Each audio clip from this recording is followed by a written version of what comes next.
Please be seated. We would like to begin.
חברים יקרים, אני מבקשת לתפוס את מקומותיכם באולם. בבקשה, אנחנו מבקשים להתחיל במליאה. אני מאוד מבקשת, אפשר להיכנס לשבת, יש פה עוד הרבה מקומות.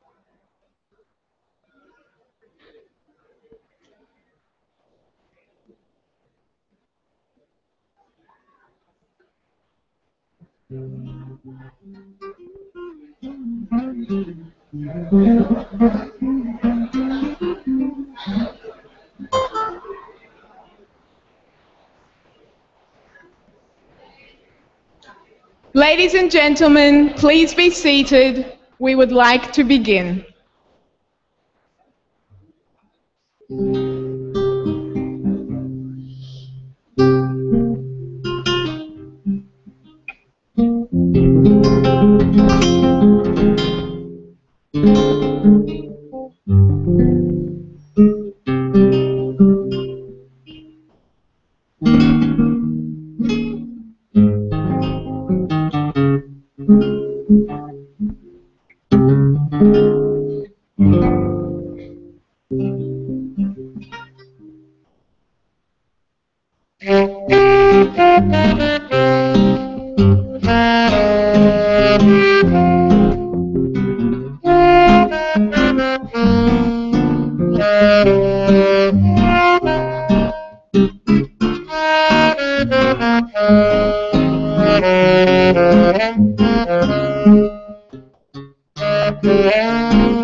Thank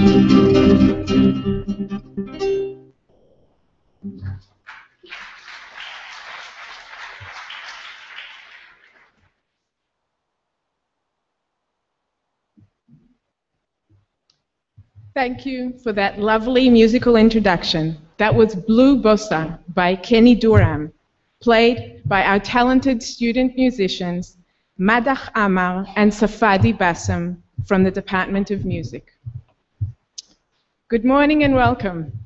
Chairman of the Board of Governors, Professor Alfred Tauber. Chairman of the Executive Committee, Ami Ayalon. President of the University, Amos Shapira. Rector of the University, Professor David Faraji, honorable members of the board, university administration, distinguished faculty and guests.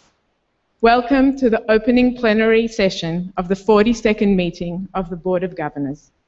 It is a pleasure to see you all gathered here today from near and far to join us as members of the International University of Haifa family. Last night, we were moved by the gratitude of the outstanding students who shared their hopes and dreams with those whose generosity had invested in their future. In the next few days, we will welcome you into our laboratories, into our classrooms, and most of all, into our hearts, to look at the tremendous progress we have made in the last year on this beautiful campus at the heart of northern Israel. We will look back at the breakthroughs and the milestones of the last year, and look forward to the future of the university in 2025, its evolution and its place in the world of education a decade from now. I hope we will take you on a wonderful journey, and at the end, you will come to share our passion for academic excellence, strengthening northern Israel through research, and our multicultural environment, which creates common denominators between us all. This year has been Professor Alfred Tauber's inaugural year at the helm of our institution, steering a course with a steady hand and demonstrating leadership and dedication as an ambassador for our university. After his opening remarks, Professor Tauber will present his reports on the year and how he has led the board of members as chairman. He will go on to present new board members. Then the board will vote, first on board vice chairman, then to ratify the chairman of the executive committee's reappointment for a second term of office, and the appointment of a new vice president of external relations and resource development. Professor Tauber will explain this again, but I should remind you that only board members can vote.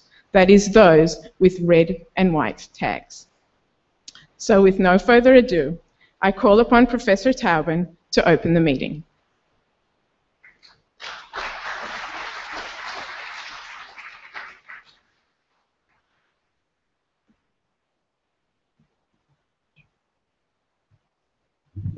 Good morning.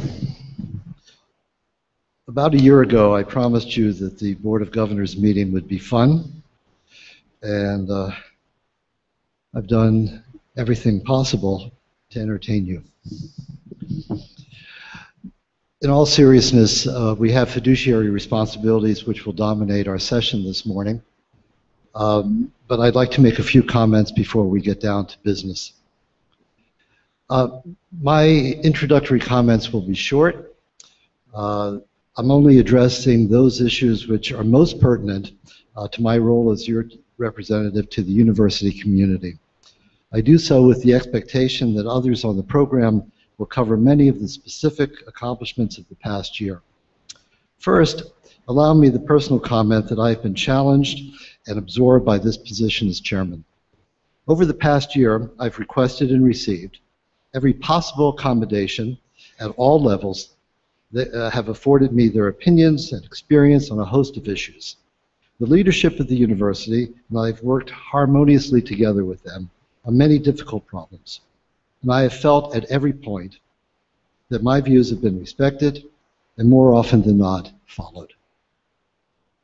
They have, in short, made me feel an important part of the university's governance, and as such, they have respected the Board of Governors Our fiduciary responsibilities are quite clearly articulated, but how they are in fact practiced is the issue at hand.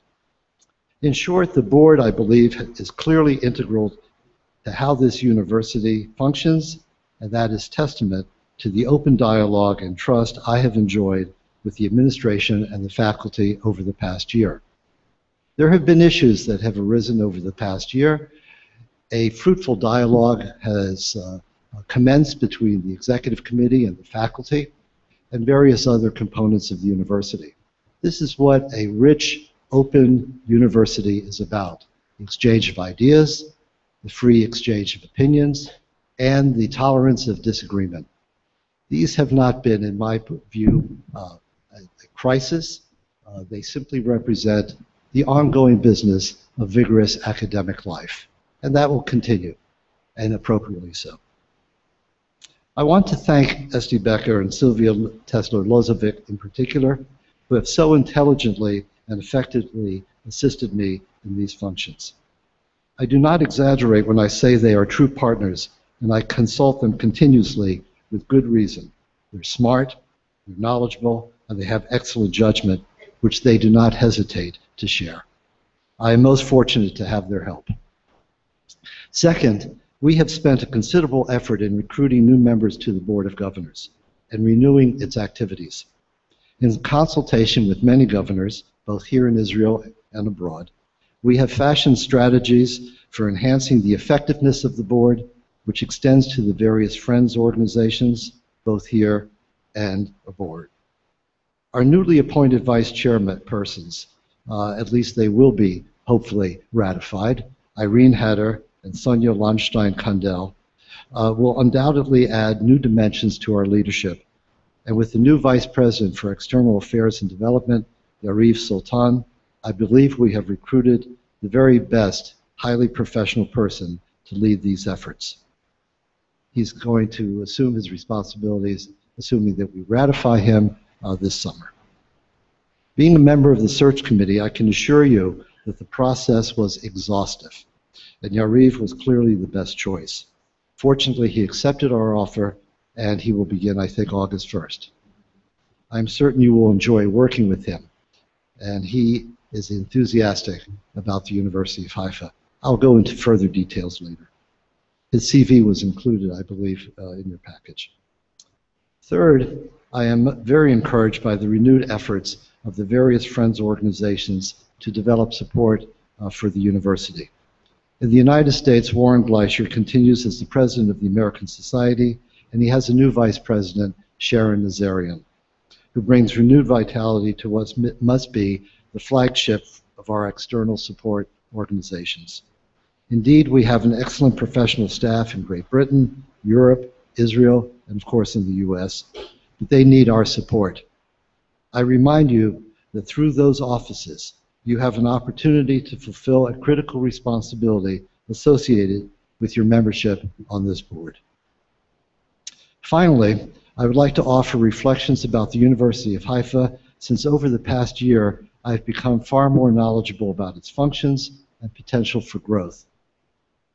In preparation for reviewing this past year, I reread my inaugural address to you last June. There, I reframed my comments on what I thought were the two principles that guide the University of Haifa's leadership team.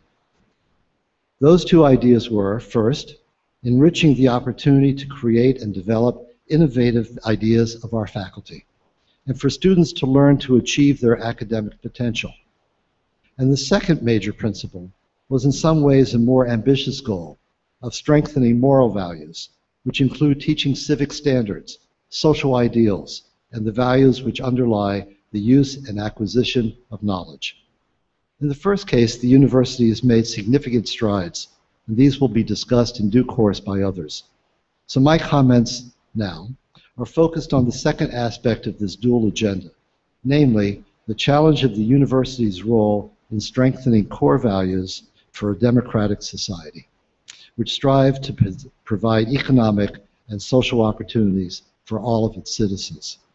My views on this crucial issue have not changed over the past 12 months, but my appreciation of their complexity has deepened.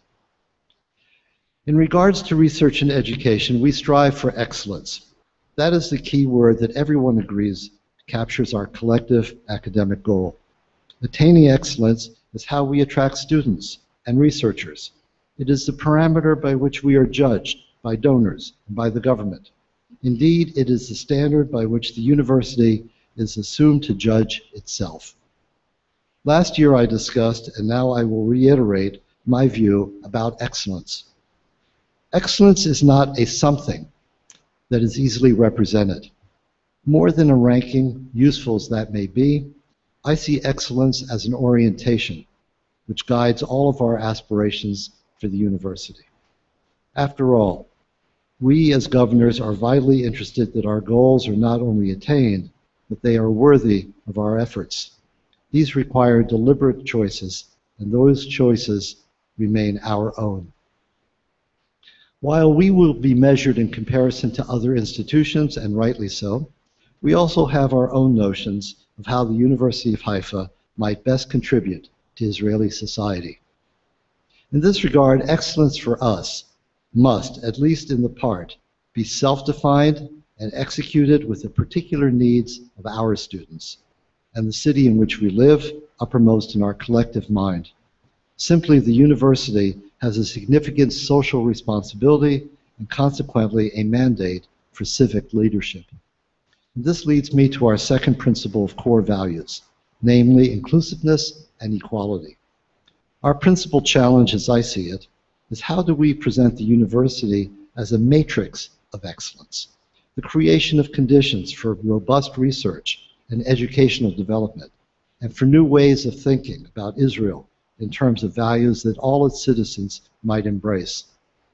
I've become more and more aware of how the University of Haifa reflects Israeli society, not only in its demographics, but more deeply in how this institution deals with the tensions of dealing fairly with minority interests.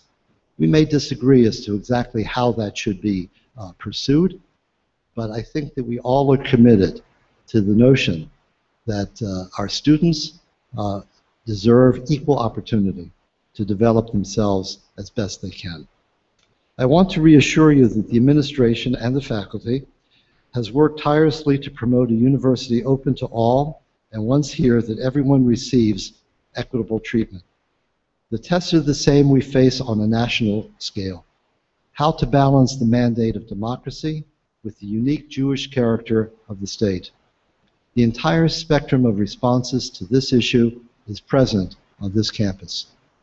Given the complexity of the problem, no simple formulas are available.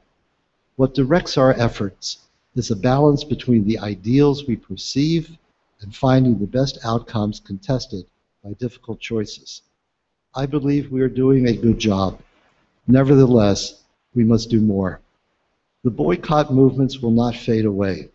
The media projection of Israel is not always fair, but that is a burden we cannot evade. Simply stated, the world looks at us, and we have the responsibility of promoting our university as a model of Israeli democracy. Our core excellence is based on identifying the University of Haifa as a true beacon on the hill for developing a vibrant Israeli democracy. We must accept that role and do so with pride. As Amos Shapira tirelessly tells his audiences, the University of Haifa is the anchor of the economic development of the North. As Ami Ayalon consistently argues and promotes, the university must embrace inclusive policies. They are completely correct. And we will hear from Professor Trachtenberg, the university must adapt to the demands of largely undefined forces that will shape the future development of higher education here in Israel. This will require nimble responses to changing social and economic national needs. And given the demographic trends recent survey studies project, the University of Haifa will increasingly carry the burden and opportunity of educating students from diverse origins with special requirements for their membership in the Israeli experience. For the university to address these challenges, we require a vision and embrace the inescapable challenges. We cannot ignore the nation's expectations We cannot shy away from the opportunities presented by the demands made by our students and the requirements of fulfilling the potential of extending our research capacities. The university must identify its key priorities, establish strong academic alliances, and creatively develop strategies for the future that will generate the most imaginative and successful solutions to the social and educational enigmas facing us. If we effectively set our own agenda, we will have the extraordinary opportunity of recreating the promise of the founding of the university more than 40 years ago. I have looked at those photos of our institutional forefathers who stood on the top of this mountain and looked at what would be the University of Haifa. You can see the determination of their endeavor, and I see in the expression of those who stood here the excitement of building an important institution. We stand with them. I urge you to actively participate in the beginning of a new 40-year era in which this university will continue to strive towards the ideals with which it began. This is a meaningful venture. Indeed, to be part of something bigger than yourself is what being here is all about. This is the promise of Israel for all of us. Thank you.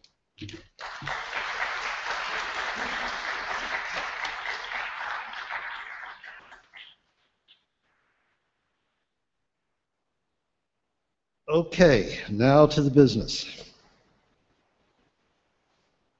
We have new members to welcome to the Board of Governors. All right, Ami.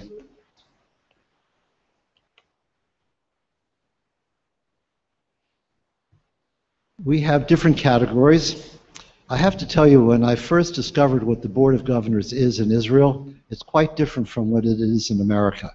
In America, it's a small group of people, and here we have a much more democratic board. It includes members of public standing in Israel, public standing outside of Israel, faculty members, administrative members, student members, representatives of the faculty, etc., etc. So please bear with me while I mention each by name, and then we will welcome them en masse. The members of public standing. Mr. Benny Baratz, Israel. Mrs. Tzili Charney, Israel and the United States. Mr. Mick Davis, England. Mr. Oded Feller, Israel. Professor Michael Kariani, Israel. Mr. Panini Lahat, Israel. Mr. Samuel Sachs, United States. Mr. Nadav Shakar, Israel. Mr. Joel Sprayrigan, United States. Mr. Michael Trayson, United States. Dr. Iad Zahalka, Israel. Representatives of the Senate. Professor Daniel Gutwein, Professor Oren Gazal Ayal, Professor Michael Gross, Professor Ido Izaki, Professor Aryeh Rotner, Professor Kobe Rosenblum, Professor Shuli Vintner. Faculty representatives. Professor Eddie Barkai, Professor Alexander Goldenschluger, Professor Gustavo Mesh, Professor Gal Richter-Levine, Professor David Rui, Dr. Roni Stryer, administrative staff representatives, Ms. Talib Gilboa, Mr. Micha Rab, Ms. Sagilit Rajuan, Mr. Aaron Refter. Would all the new members who are here please stand? Thank you very, very much.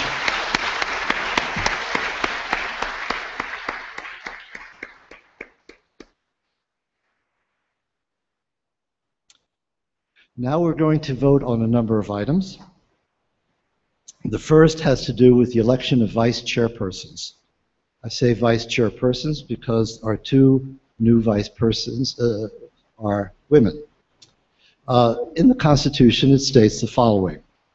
The Board of Governors shall elect a permanent chairman from among its public representative members in consultation with the chairman of the Executive Committee and the President, and up to 5 vice chairmen chairpersons, provided that at least one vice chairperson be resident in Israel and one vice chairman person be an overseas resident.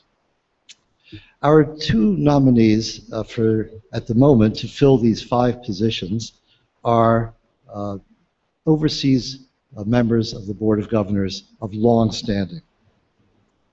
Irene Hatter, later Irene Hatter, has been a stalwart supporter of the University of Haifa for many years.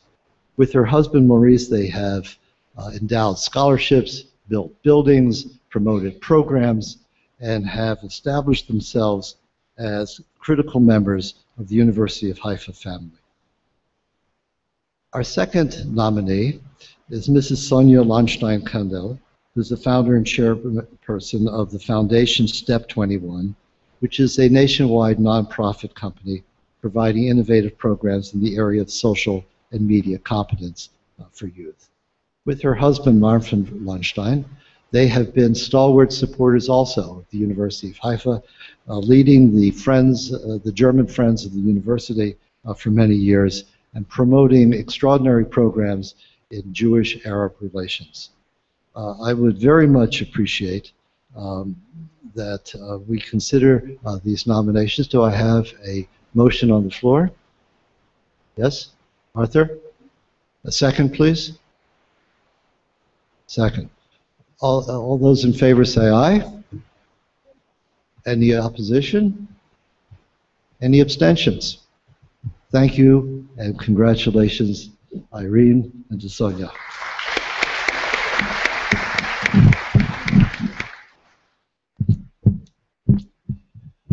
The members of the Board of Governors are requested to ratify the election of Amiai Alon for another term of office. Amiai Alon concluded his first term in January 2014. The term is for 3 years. And the Executive Committee decided almost a year ago in its meeting of July 23rd to elect him for another term. I can testify that Amiai Alon has been an extraordinary leader of the Executive Committee and has been an important component of this university, articulating a position of inclusiveness and democratic values, which are extremely important. There has been discussion about his various positions, as I wrote to you back in January, I believe, and as I've also mentioned in this my opening remarks, Ami has been vigorous in the dialogue with faculty and other members of the University of Haifa community. I personally see him as integral and crucial part of the leadership of the university. I'd like to have a motion for his confirmation. A motion has been made by Manfred Landstein. Second, please. Ari Latner. Okay. Well, you can object, but I haven't opened the discussion. We can now have a discussion. Who are you?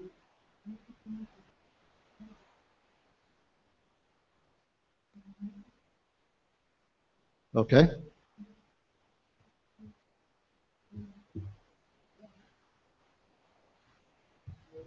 I think that there should be a discussion on the renomination of Amiai Alon because Ami is not an asset university. I think that during the last year we found him as endangering academic freedom, as endangering academic excellence in this university. But I think that the discussion should be opened and it should not go automatically. I think that many faculty members are strongly opposed to the renomination of Ami. Well, that's fine. First of all, if you want a discussion, we can have a discussion, and but we're going to follow rules of order, and we're going to proceed in an orderly fashion. Okay, so there has been a request for a discussion. The statement has been made that that there are faculty members who are opposed to his ratification. Any other discussion? Yes, please. Please identify yourself for the group. So you can stand. I'm the Dean of the Faculty of Welfare and Health Sciences. I would like to support and thank Ami Ayalon for his leadership. His emphasis on our values is so important. We have numerous examples of scientists who were excellent, who got Nobel Prize, and went on for a valueless, for a dangerous practices. I don't want to mention now many of them, but there are few Nobel Prize winners who went to promote chemical warfare, and were enthusiastically on mass destruction of people. So values with science is important things that we need to promote, and Ami Ayalon is doing it. And I appreciate his leadership and would like to support the leadership of Ami Ayalon. Thank you very much. Is there other comment? Are you a member of the board?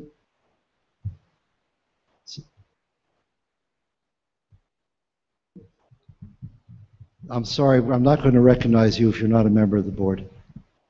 Anyone else member of the board? Yes. Good morning. My name is Yoav Mansfield. I'm representing the Senate also here. There was a problem with Ami Ayalon, which was discussed in the Senate 2 or 3 months ago. And the main issue was intervening in academic affairs by trying to define for us what we call university values. This was totally unacceptable by us. There's a Senate decision opposing it. If he is if his position is ratified or not, I don't know. But I would like to use this opportunity to convey a very clear message to Ami Ayalon and to the executive committee not to intervene in what we think is purely academic issue. Thank you. Thank you. Other comment? Yes. Please identify yourself.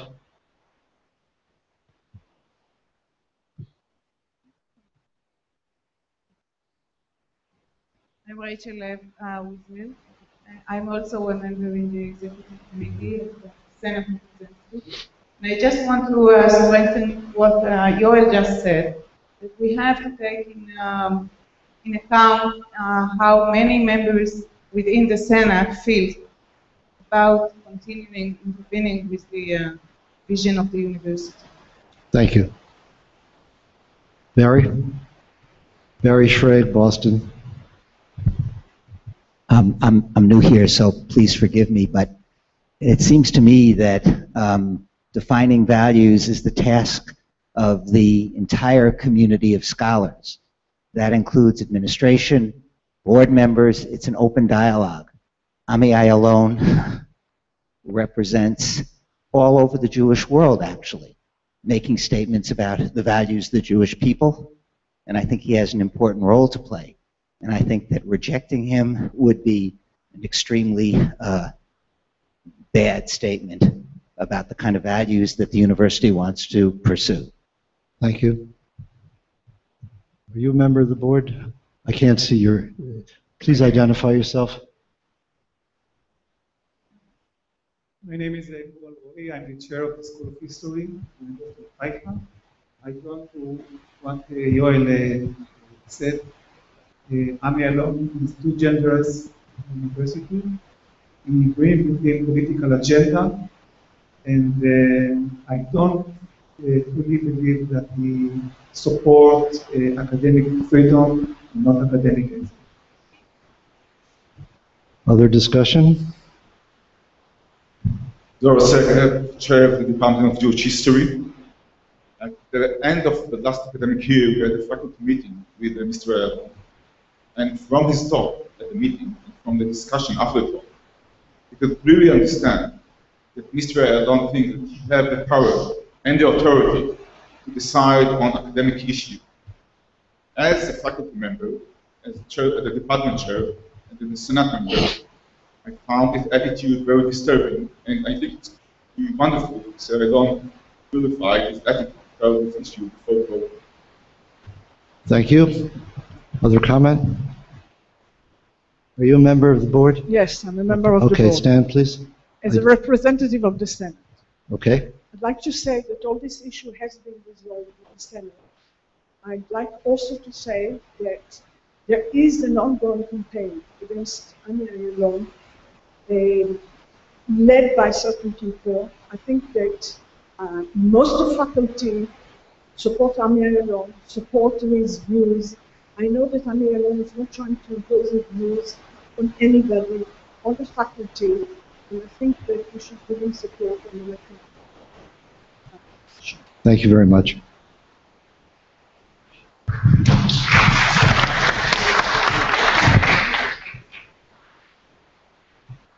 Danny, you've already had a chance. Anyone else? Yes. Please identify yourself. My name is Shimon Chefetz,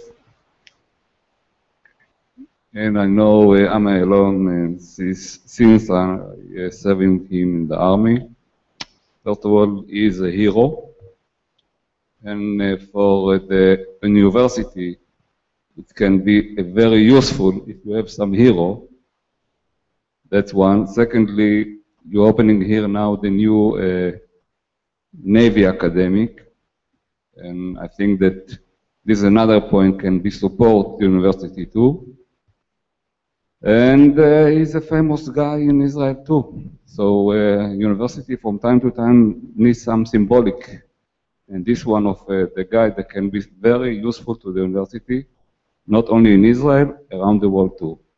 Thank you. Yes. My name is Eli Salzberger. I'm from the law faculty and member of the executive board. I've been working with Ami Ayalon closely. I don't think that he interferes with academic freedom in the university. The value debate that emerged in the Senate, if you open the constitution of the university, you see the same values that Ami is attempting to promote. I didn't see any encounter of other interference with academic freedom. There was, say it openly here, a big debate about an honorary doctorate. This was a decision of the executive board. It was not Ami's personal opinion. And I think that the allegation made against him are not founded. Thank you very much. Thank you. Other discussion? Okay, I'm going to call for a vote. Before I do, I'm going to take the prerogative of summarizing the discussion and the ongoing debate. I'm quite certain that a minority of the faculty is dissatisfied with Ami Ayalon as chairman. Excuse me, you're not being recognized, Donnie. Quiet. Donnie, you're not recognized. I am going to continue. Donnie, I am sorry you're out of order. The university has a faculty which is split on this particular issue, as you've heard. It is a minority, and I believe that the issues which have been flushed out administratively and in debate in the Senate indicate that this issue is part of the ongoing discussion about the University of Haifa's values and its direction. I'm going to call for a vote. All those in favor of Ami's ratification signify by saying aye. All those opposed? The ayes have it. Ami is ratified. Thank you very much. You can ask.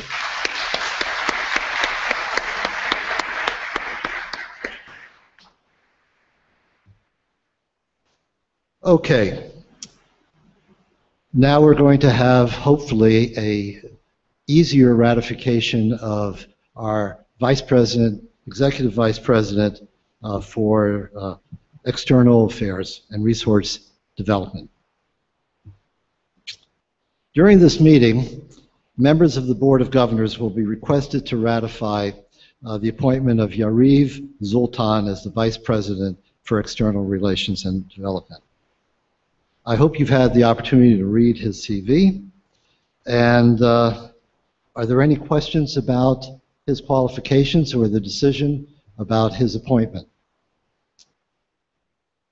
All those in favor say aye. All those opposed? Any abstentions? He is ratified. Thank you very much.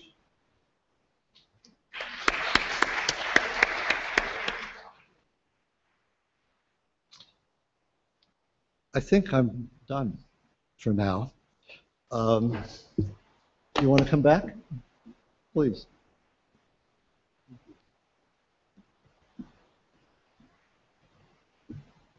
Thank you, Professor Tauber. At this point, I would like to take a moment to introduce myself. My name is Dana Vash, and I am head of the Division of Public Administration and Policy in the School of Political Sciences. I earned my PhD at the Technion in Industrial and Organizational Psychology, did my postdoc at Cornell University. I've been part of the faculty at the University of Haifa for the last 6 years, recently being appointed senior lecturer. My research focuses on enhancing the effectiveness of teams in public organizations, particularly in healthcare. I am the daughter of 2 Olim from Melbourne, Australia, and am very proud to be part of the University of Haifa family in Israel.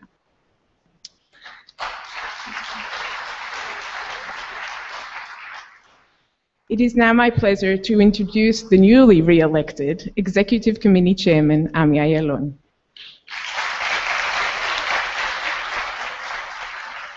With his committee members, he has directed university strategy and overseen its operations with skill and flair over the past year. He has also been a tireless ambassador for our university abroad. It is my honor to welcome Ami Ayalon to the stage to make his report. Thank you very much.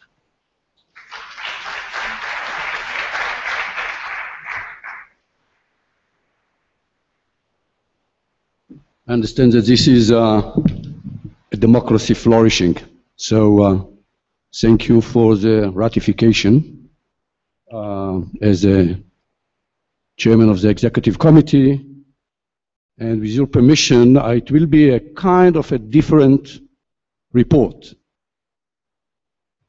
Let me start by saying that the whole idea of bringing you together once a year is on one hand to show you the bright side or aspect of our university. So since yesterday evening, and I'm sure that in the next 3-4 days, you will meet our researchers, our students, and you will have the capability to see the bright, the positive side.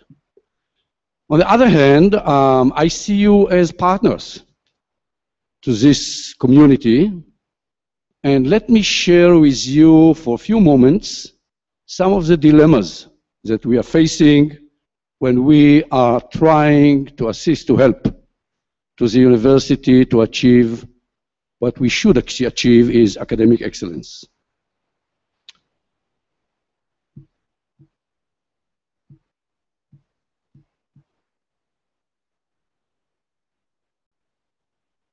Oh, it works? Okay. I want to start with what we stand for. We do not manage our organization, we do not manage any community by the Constitution. But finally, in times of confusion or debate, we have to go back and to try to understand what the founders, what they had in their mind when they created this community. And in our case, it is very clear. The founders of this institution and our chairman of the board of governors said it in a very clear way. This is what they had in mind. These were the aims of the university. In a way, when we are trying to look, what are the priorities? Yes, we have to try to lead a center of learning and teaching through research.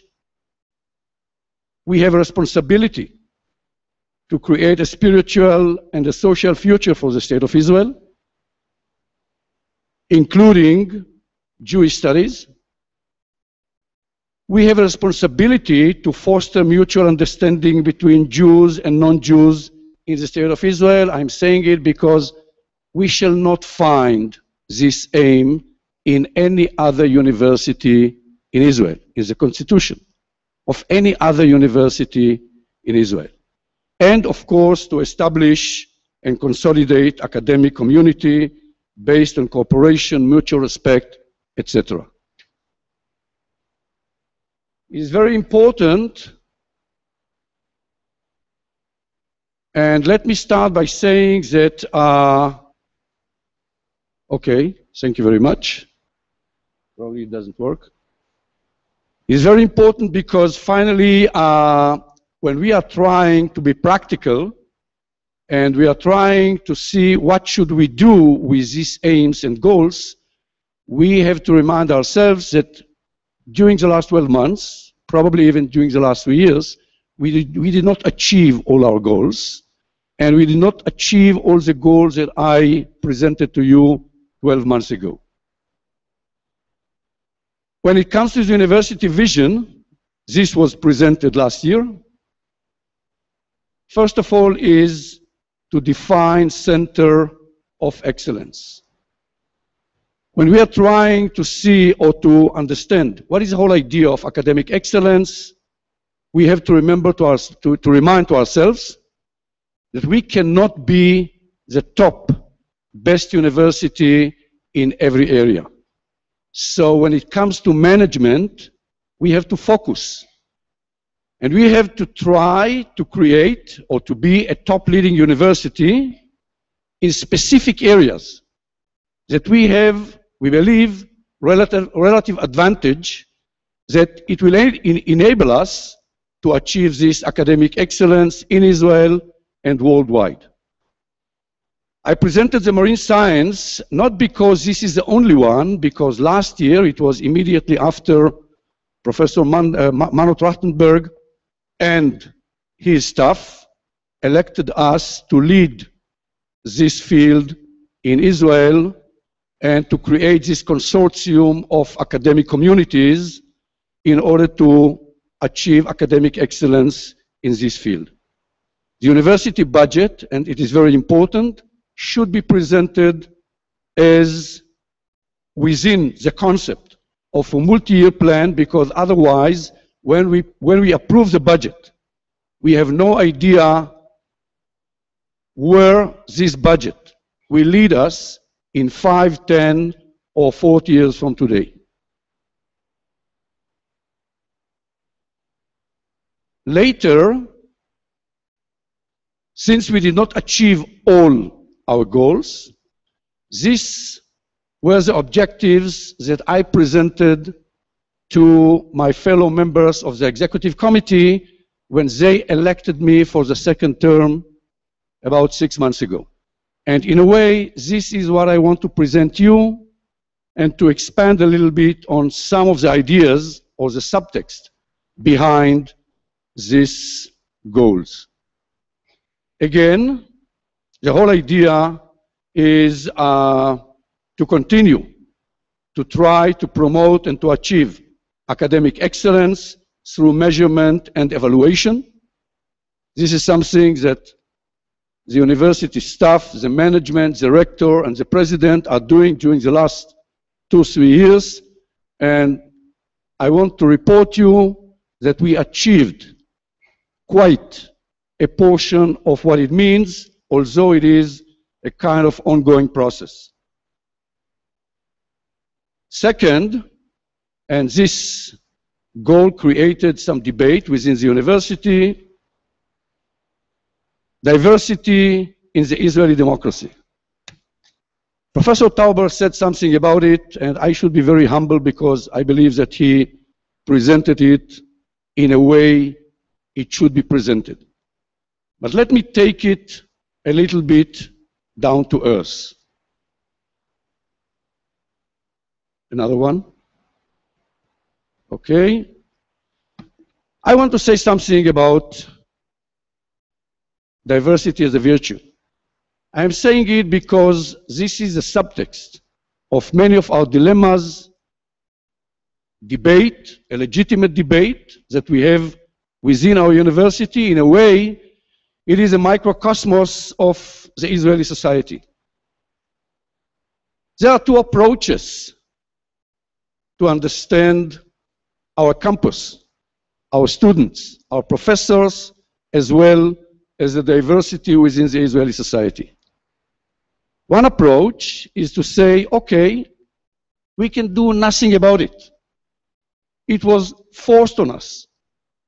This was not the dream of the people who came from Europe in order to create this state and in order to create the Israeli universities, all the universities. And we cannot change the course of demography, so we have to live with it. I believe that although it is a fact, in order to succeed, meaning in order to achieve academic excellence in Israel today and in Haifa today and in the near future,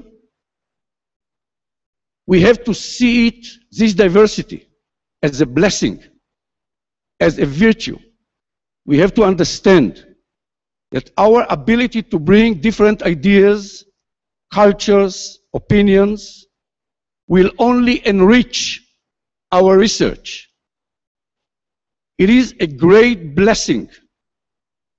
We have to see it as a blessing and as a virtue only because the way I see it, and I want to be very honest, because in our democratic society here in the campus, my views are not accepted by all of them, by all of the people. I see it as a precondition to achieve our aims. It is not a contradiction, either academic excellence or Israeli mosaic or diverse democracy.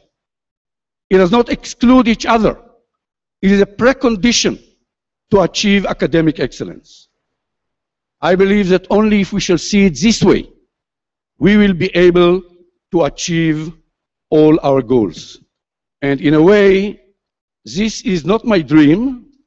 This is our plan.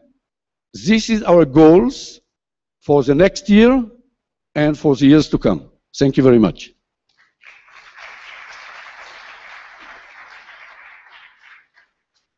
By the way, as I said 3 years ago, I believe that this university has a great responsibility in the Israeli society. Because if we shall succeed, if we shall show that we can achieve academic excellence within diverse society, diverse democracy, then Israel has a future. Thank you very much.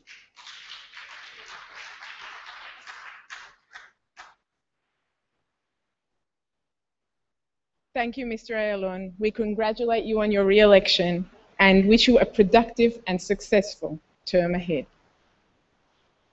And now, we come to the keynote lecture by one of Israel's leading figures in economics and education. Professor Manuel Trachtenberg has an impressive background. Chosen personally by Prime Minister Benjamin Netanyahu to head the Social Task Force after the 2011 protests, he is now the chair of the Planning and Budgeting Committee of the Council for Higher Education. We are privileged to have him with us to outline his views on current and future developments in Israeli education. It is my honor to invite Professor Trachtenberg to the stage.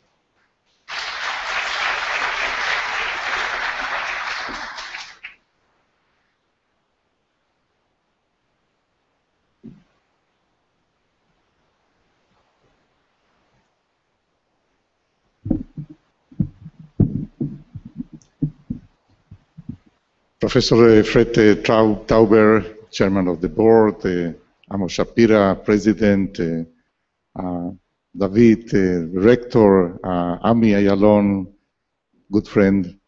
Good morning to you all. It's a pleasure to be here this morning with you. The truth of the matter is that I'm asked often to appear in front of boards of governors of different institutions, and I tend not to accept for the simple reason that in my position I have to be very careful not to sound as I'm kind of favoring this or that institution, so that puts me in a bind. And in fact, I was thinking when I was driving here, this is only my third time throughout the last 5 years that I appear in front of the board of any institution. And it's not a coincidence. It's not by mistake that I do it today here. It's because I believe strongly that Haifa University has a primordial role to play in the landscape of higher education in Israel, and that certainly deserves our being present here and saying aloud what we think about its role in the context of higher education in Israel. Let me start by giving you a brief overview of what's happening in the landscape of higher education in the country, and in that context, what could be the role of Haifa University. Yesterday we held our 4th annual meeting or Congress of the higher education system in Israel. We had it in Tel Aviv. It was a great event. I'm very sorry that conflicting dates, we couldn't match with you, it's very complicated, so most of you couldn't be there. We had over 350 people, 2 ministers, the head of the education committee in the Knesset, etc. And what's the picture that emerges from there? Higher education in Israel is very special worldwide in that this place, this land, had a really extraordinary higher education system we had before we had the state. Indeed, the Technion, the Hebrew University, and the Weizmann Institute were created prior to the creation of the state. And therefore, when the state came in, there was already a vibrant, world-class higher education institutions, research institutions. And so the state had to adapt itself to that fact and not the other way around. And that's extraordinarily important because states, governments, tend to be very intrusive in terms of higher education. They want to control, they want to rein in, they want to bring in some degree or other politics into it. In the case of Israel, we were spared that because of what I said before. So there was a huge respect towards a system that was there working well and so forth before there was a state to intrude in it. We are trying very hard to preserve that autonomy, that independence, academic freedom and so forth. And indeed, we have put forward just a few days ago, for the first time in 50 years, actually more, a proposal to change, to improve the governance of the higher education system in Israel. It's quite a dramatic step to undertake. We believe that it will be all for the better. I'm telling you all this because it's important for you to know what the context is. That's one statement. The second one is what happened with the institutions, with access to higher education and so forth. If we look back barely 25 years ago, higher education in Israel was extremely elitist. Only about 25% of each cohort got into higher education. There were virtually only universities and a handful of colleges, and that was it.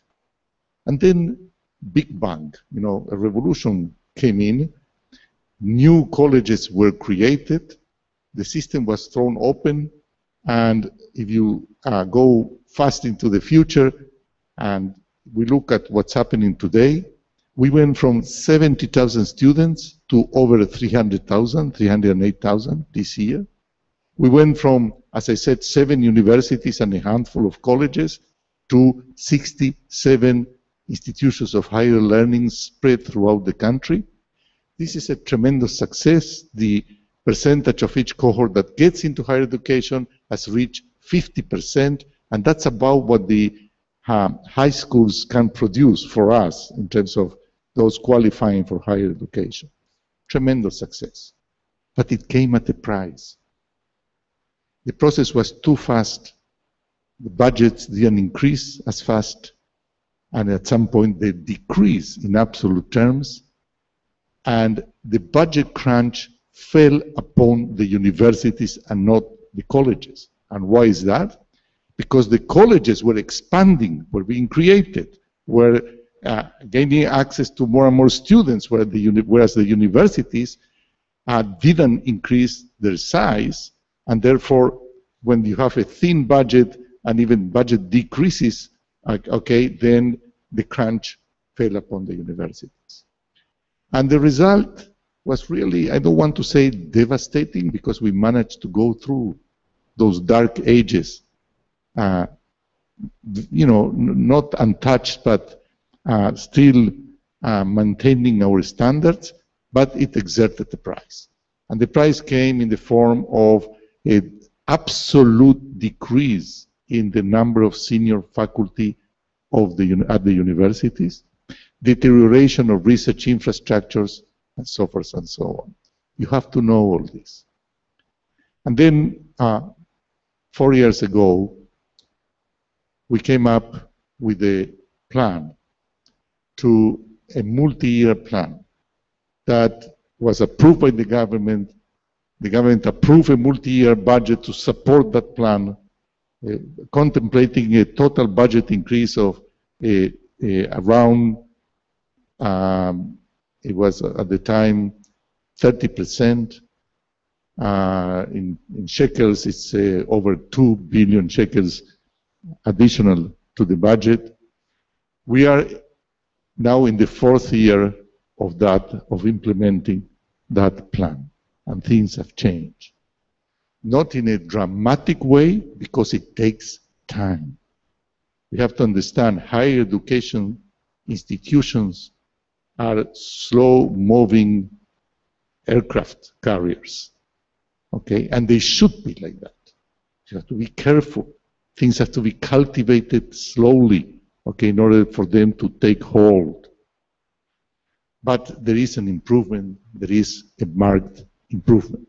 We put 2 and only 2 goals for the plan, for this multi-year plan. The first is to restore excellence in research and education as the main goal of the system, as opposed to the quantitative expansion that we experienced in the 2 decades before. And second, to dramatically increase access to the 2 segments of the Israeli population that have been left out. One is the Haredim, the ultra-Orthodox, and the other one is the minorities, the Arab minority. 2 goals. And as I said, there is a budget increase to support those goals. And we put in place a series of measures and plans to implement, to give content to these 2 goals. Easy to say, excellence, how do you do it? Well, it includes establishing the centers of excellence that you have heard of, providing special incentives for universities to recruit young senior faculty to replenish the ranks and move forward.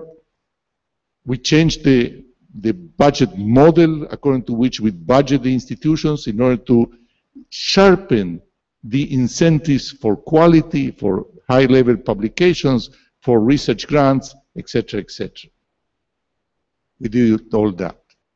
With respect to the minorities and to the Haredim, we established new frameworks or new institutional modes to bring in the Haredim. It's not easy. And also a comprehensive plan for the Arab minorities going from high school throughout support in the university, scholarships, etc., and into employment, aid in getting proper employment. So that's where we are now. The higher education system in Israel is going up. It has a plan, it has a budget, it has a vision. And there is a leadership to carry it out. Particularly, I want to mention the current education minister is, for a change, a person that thrives in education, comes from education, and that's his main interest. Not politics, but education in the wider sense. And he is a key ally for us. So all the pieces of the puzzle, or most of them, are there. Of course, it's never enough. Of course, we are missing of the grand plan, we are missing one leg because there was supposed to be an increase in tuition. We didn't manage to achieve that, and therefore 1 billion shekels are missing, and so forth. But nevertheless, there is a sense of direction, the gradient is positive, and we feel it day after day. So that's the context. It's a good context to be in and to think of the future of this great institution. So what about Haifa University? So let me start by saying that I'm going to be very candid with you. I'm going to be honest. I'm going to speak the truth and not just, it's very easy in these events to, say, to flatter everybody and to make you feel great. And then you go home and say, wow, feel good. But I want to give you also food for thought and not just platitudes. Haifa University is the youngest of the, well, let me,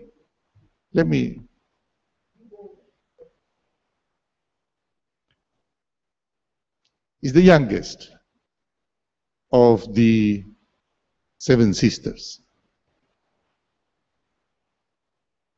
The great family that came about starting in 1923 and up to the 70s.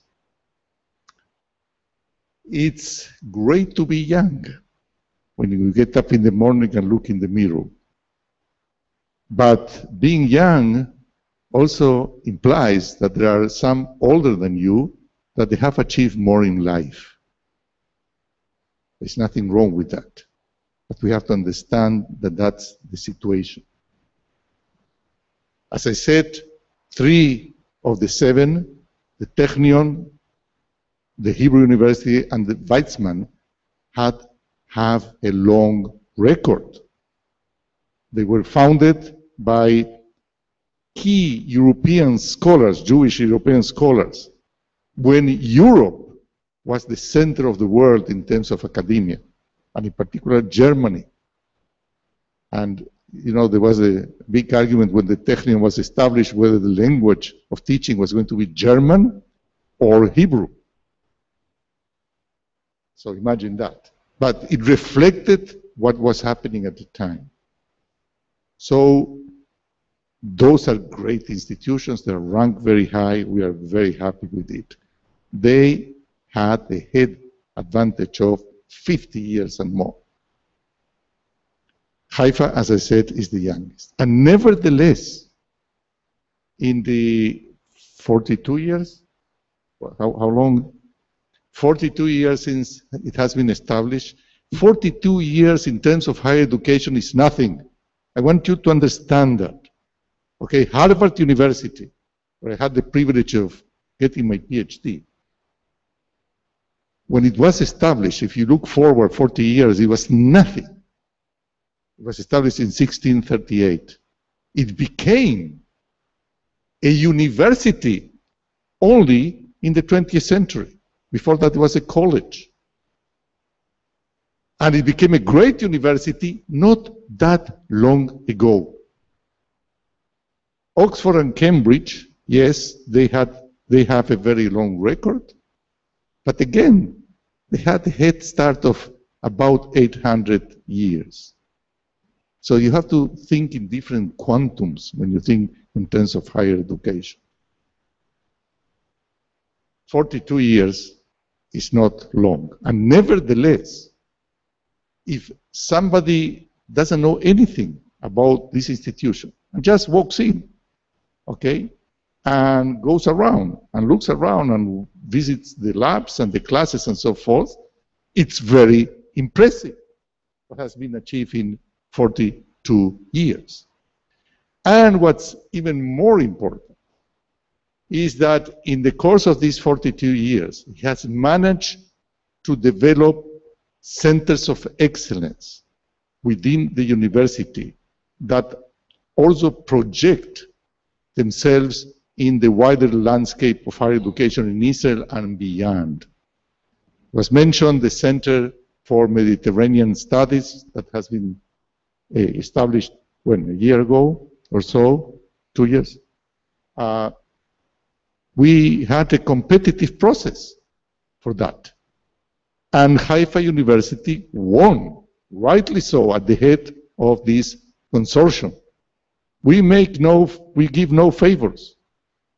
We are everything we do is extremely competitive. So the fact that the center has been established here is only because of the merit of this place. And we're very proud of that. And it wasn't obvious, believe me, it was a tough competition. And there were all sorts of pressures. But, merit prevailed.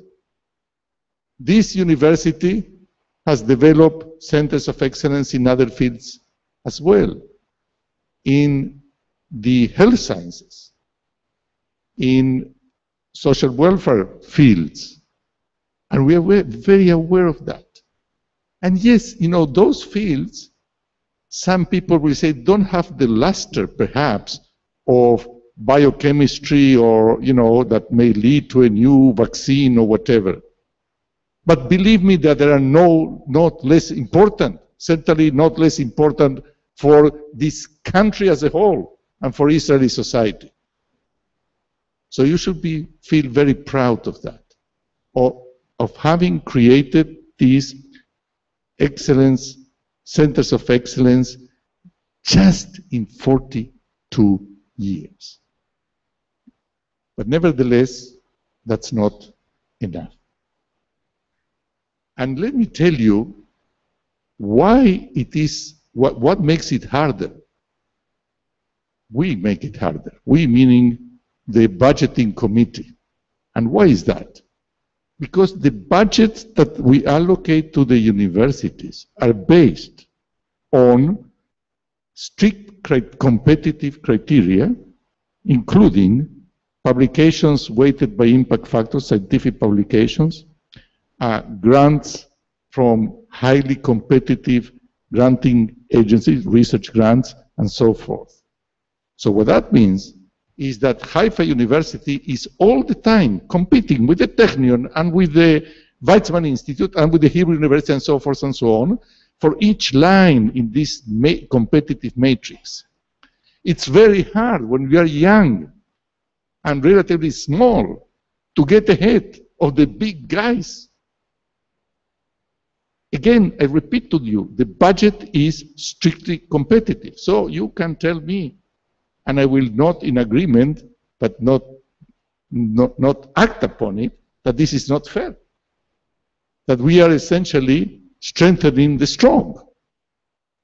Yes, that's true.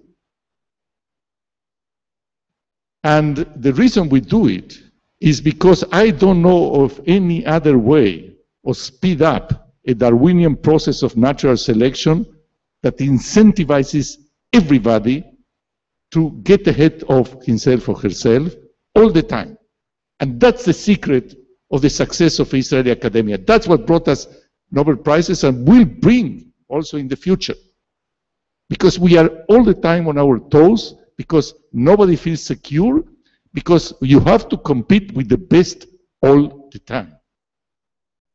But that puts a strain on young, upcoming institutions. And here is what I want to tell you. Here is where your role comes in. Universities in Israel, because they are public institutions, they cannot borrow. They cannot go to the bank and say, look, you know, I have a fantastic strategic plan. You know, look at it. You're a good banker. You would realize that this is true. So I want to borrow, you know, 100 million shekels to implement that plan. Because I need to recruit faculty, and I will tell you in a moment how much it costs to recruit faculty, because I need to be buildings to host those faculty, and so forth and so on. Those faculty will bring in the publications and the grants and so forth once they are established here, that will allow me to compete for the budget that these guys in Jerusalem allocate in such a cruel way. But I need the upfront money. Otherwise, I cannot do it. Of course, they cannot do that. We cannot lend, and they are forbidden from borrowing. So what do? Well, you tell that to the board. Because what needs to be done now, and I will tell you in a moment also what lies behind that. What needs to be done is to bring up front the resources to allow this great university to leap forward.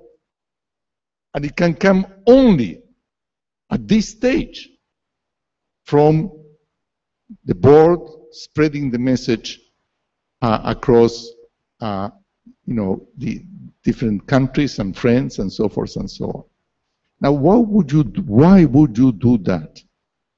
Why don't instead, you know, say, then, you know, leave me alone. I would like to put my name in some place and not invest into the future. Or I would like to look for investments that are already here, that I can take pride of what has been done, not what may be done. I understand that. But if I had to choose, and I will say something here that I may regret in the future because you know, everything I said is strictly confidential. If I had to choose an institution to support in Israel, if I were not in my position, I will choose Haifa University.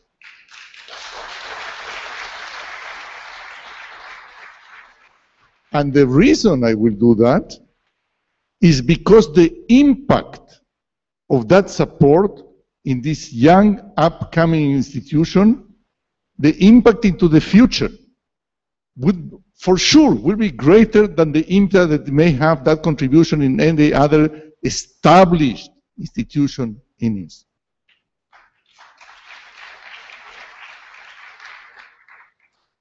Now, for that to happen, there has to be a plan, a strategic plan, not just, you know, a call for action, period. Well, I must tell you that Haifa University has assembled a team consisting of these people, these 4 people and beyond, sitting here. That is not at all obvious. There is virtually no other institution that has that combination. Let me tell you what this combination means. You have, I will start in the order they are sitting here.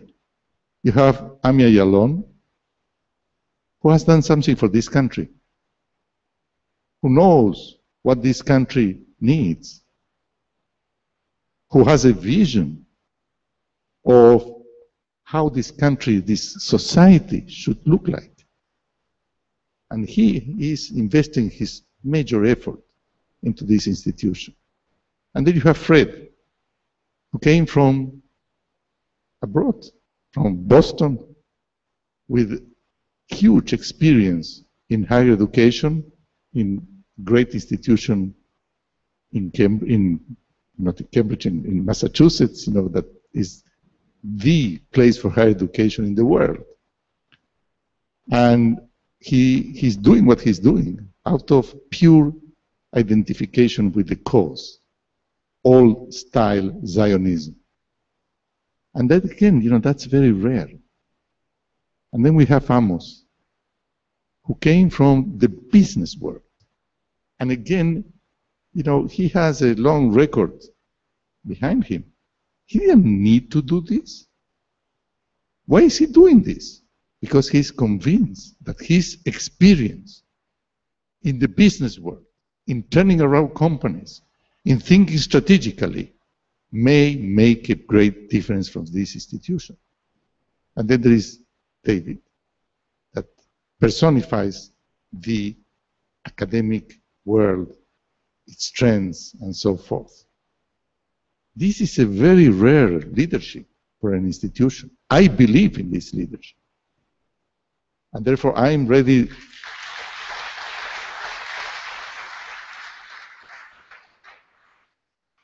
And therefore, I'm saying what I'm saying here, which, as I mentioned before, it can and will be used against me in the court of law.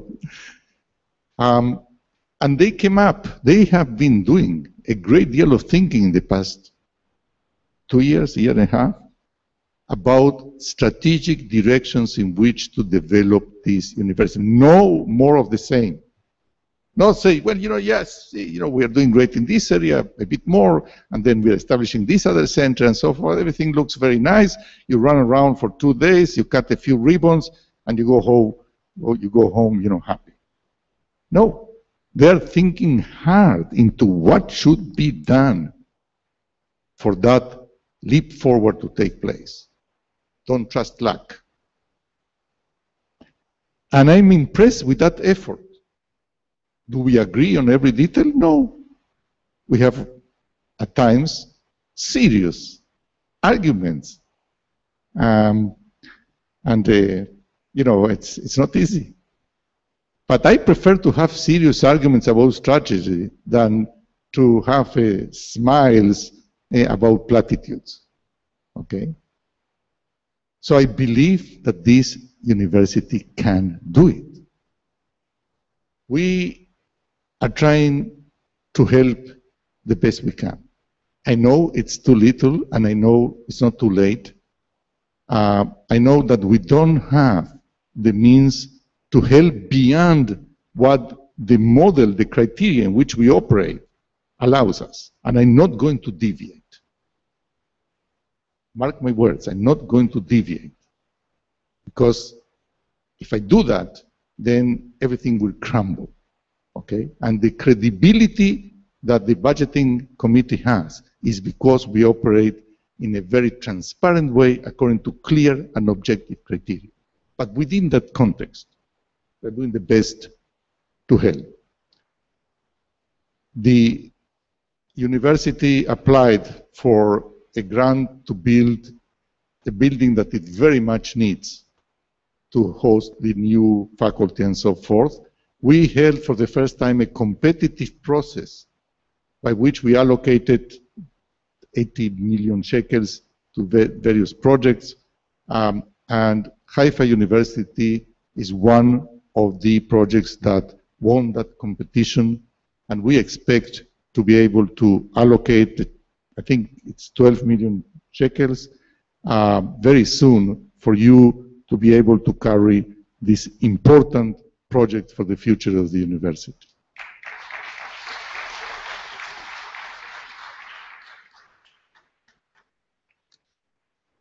Now that I got the applause, I can see what I tried to say, and I'm not sure.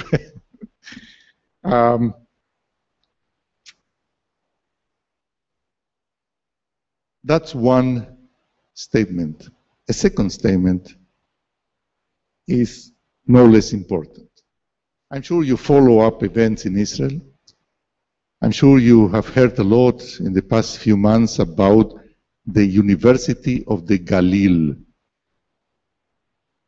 and intentions voiced particularly by politicians that all of a sudden have a great interest in higher education, to establish a university in the Galil. Dear friends, the Galil has a university, and it's right here.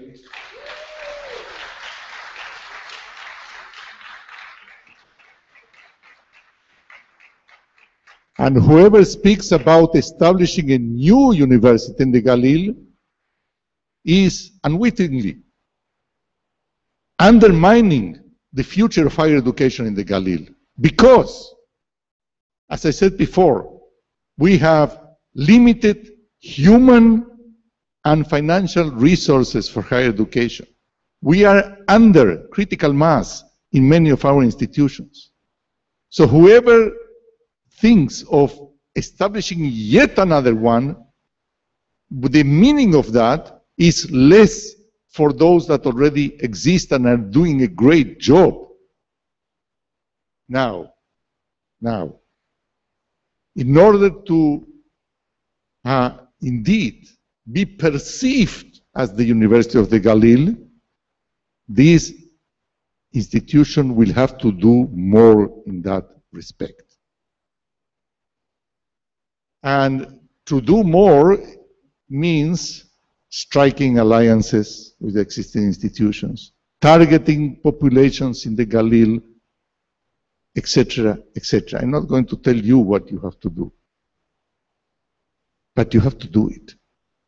Because otherwise, the danger from those politically motivated statements and initiatives that at some point will happen if this university doesn't act upon what it should be, because that's one of its main goals, in my view at least, is to provide for the population of the North a site, a place that can provide higher education at the highest level for the diverse populations of the North. That's its role. And so don't forget that. Because as I'm saying, it's not just a matter of nice to have. It's not just a matter of choice. In my view, it's a matter of real politics as well. If you don't do it, it will happen. And it will happen, will undermine this institution. It so happens that there are some demographic trends that I will tell you about it, that may help. What do I mean by that? I presented that yesterday to the surprise of many, if not most in the audience. It turns out that for demographic reasons, because of demographic reasons that I won't get into, the cohorts of age 20 to 30, okay, which is the group in the population that comes into higher education in Israel. By the way, for you that don't know that, the average age of entering higher education in Israel is 24. The average. Okay, so that's dramatically different from almost any other country in the world. So think of the age group 20 to 30, okay? The number of non-Haredi Jewish youngsters in those ages will go down in absolute terms in 5 years by about 50,000. Will go down, okay, not its proportion, in absolute terms. Most of the students in Israel come from that group in the population. So extrapolating, we anticipate that the number of students in Israel, the absolute number of students in Israel is going to decline in absolute terms for the first time ever in Israel by a few thousand.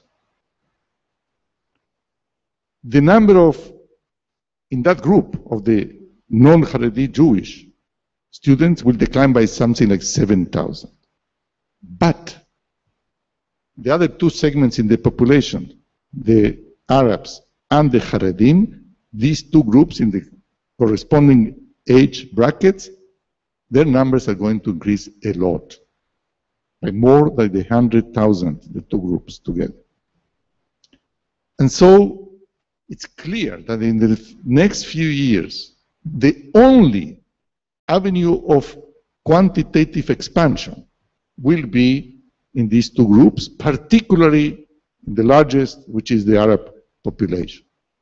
So it's not just a matter of agreeing or disagreeing with Ami.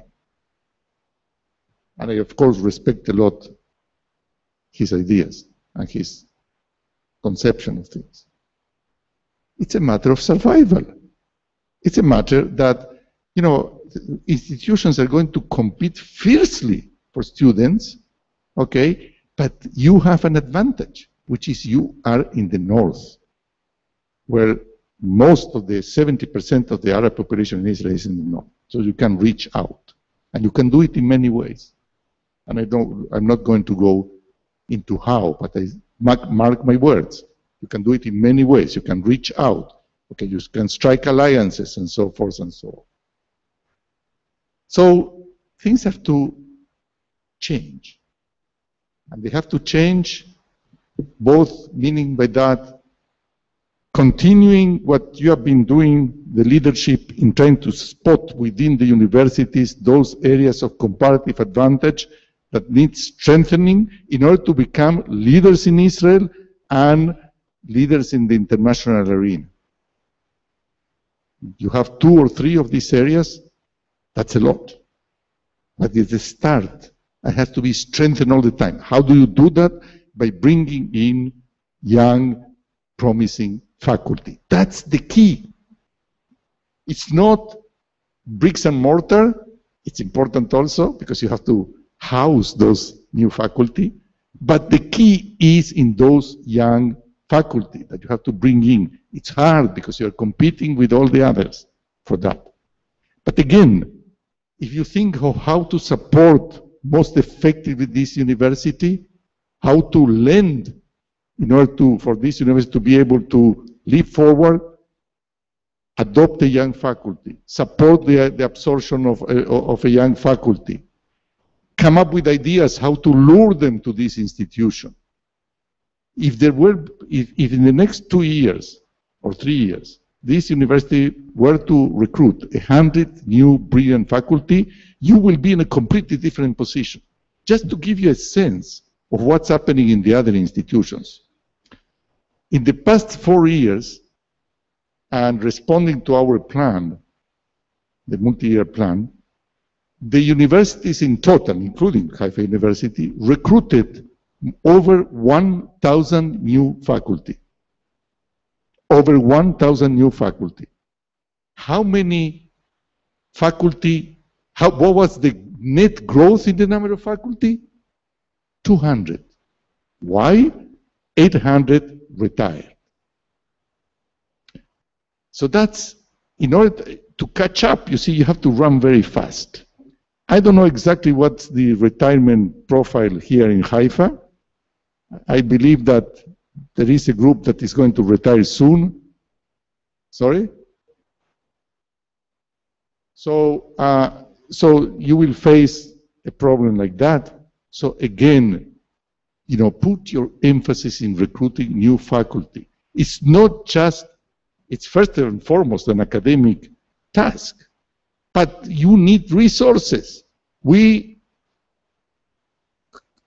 calculated more or less the average cost of recruiting a new faculty, average across all disciplines. The upfront cost, not the salary, is no less than $1 million shekels. In many fields, it's $1 million. In some fields, $2 million. Because you need the labs, you need, etc., etc. It's very costly. But that's what you need in order to make that leap forward. So the way I see it is that Haifa University is well positioned, as I said, to leap forward. It's young, it's agile, it's still small. All these are huge advantages. It's extremely hard. I won't mention my name. We are dealing with other institutions in Israel, heavy, with a long tradition.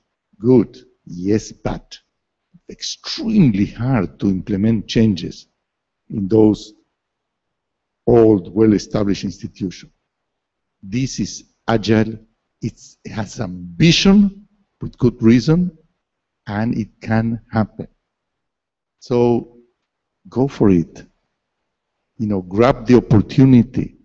It won't come again. You know, if you know this, you need a constellation of factors here. You need to be in the upside of a macro process of upgrading higher education. You need the leadership. You need the right ingredients for this to happen. Go for it. You have to spread the word, because I believe that the Haifa University can contribute greatly to the Galil, to the North, to science, to the State of Israel. Thank you very much.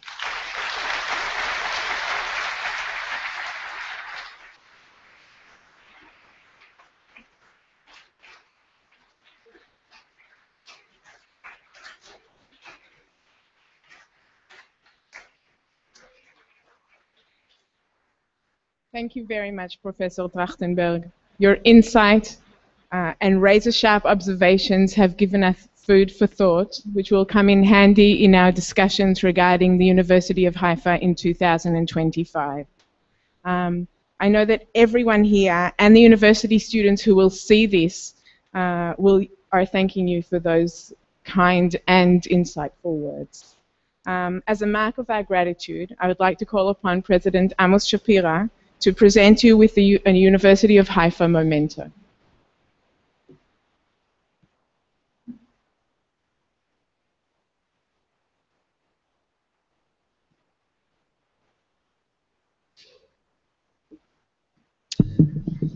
I must admit that I know Professor Manuel Trachtenberg much time before I became president of the university. So actually I can tell you that one of the main reasons that I decided to come to Haifa was because of Manuel's encouragement. And I admire you, Manuel, for your words. Especially I liked, you know, some of your insights, including the University of the Galil and what we should do and what we can do.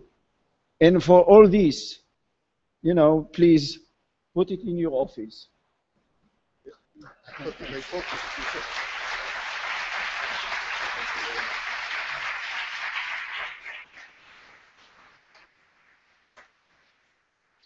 you very much. Because you want to give me a tie because I didn't.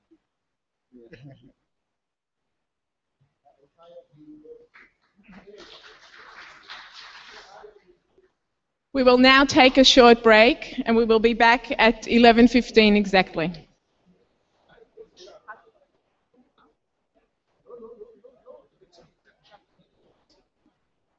$11 sharp. You only have 15 minutes. Use them wisely. 11 o'clock.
אני אשים לו? הוא שם אותו דפים? אז פה בפנים שלא רואים. כאן זה בסדר? אנחנו נכתוב לו.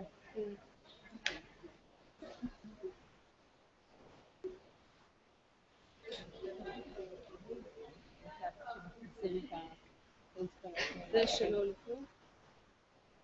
משהו כתב שלא לפני? כן, אבל אני לא, אני אתן לו את זה עכשיו, אני לא אתן לו את זה. שאני אתן לו, רואה? הוא רואה, בסדר. מה? צריך שהקודם קצת מסתיר, אבל הוא בסדר. כן, לא, אז כן, אנחנו גם, הוא ביקש את זה ככה. בסדר. אז בסדר מה?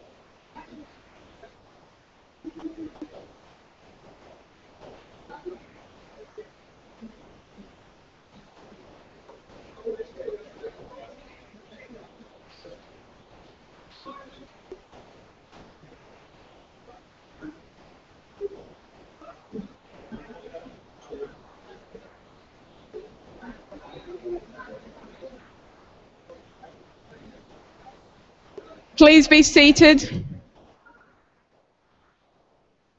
Please be seated. Ladies and gentlemen, we would like to begin.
הוא זה שכל כך רצה שהכל יהיה...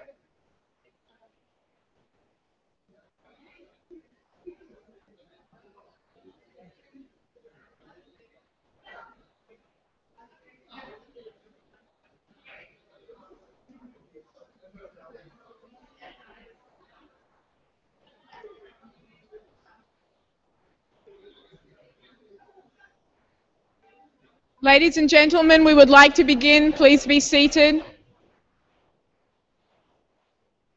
חברים, נא לשבת.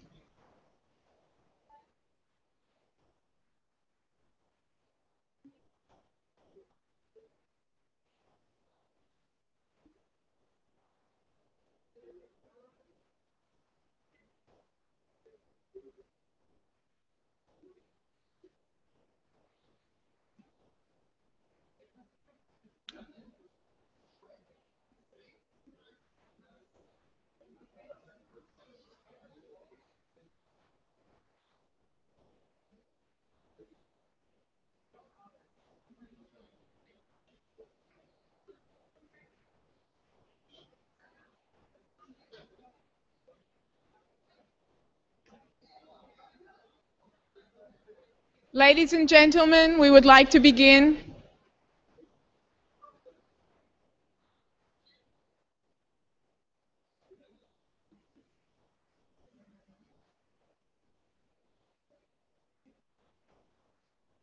Welcome, distinguished guests, friends and faculty, including those who have just joined us. Our university prizes academic excellence and research.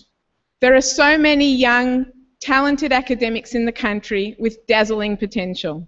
Yet sometimes they need a helping hand to realize it. Sometimes it takes individuals like the Miller family to nurture Israel's future and bring to light new researchers. The Dusty and Etty Miller Fellowship for Outstanding Young Scholars is a recognition for the best and the brightest research talent.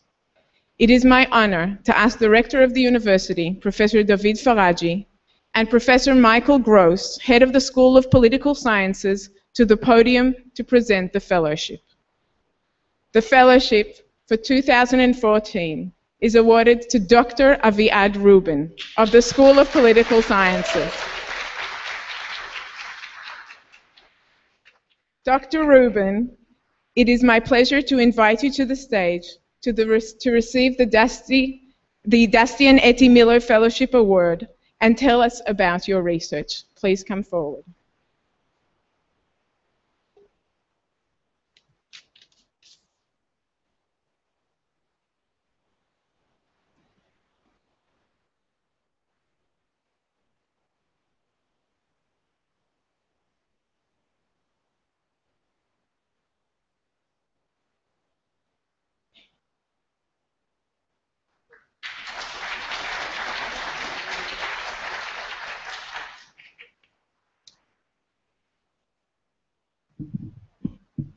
Dear members of the Board of Governors, the President and Director of University of Haifa, my friends and colleagues from the School of Political Science, honorable guests, and of course my close family. I was asked to say a few words on the occasion of receiving the Etty and Dusty Miller Prize for Outstanding Young Researcher. I would like to divide my brief words to three parts. First of all, I would like to thank the Miller family for choosing me as the recipient of this year's award. The Miller family could not join us, but they made contact and greeted me in person. As researchers, we are mostly involved in long and challenging projects that only seldom win such wide recognition. These rare moments of appreciation are obviously pleasing. More importantly, they also provide us with much needed fuel to carry on with our research despite the often bumpy road. I know that I'm joining a group of excellent scholars at the University of Haifa who received this prestigious award throughout the years and hope to keep up with their superior scholarly standards. Second, I would like to say a few words about my research and activity at the university. My current research endeavors to understand the prospects for democratization in contemporary Middle East societies.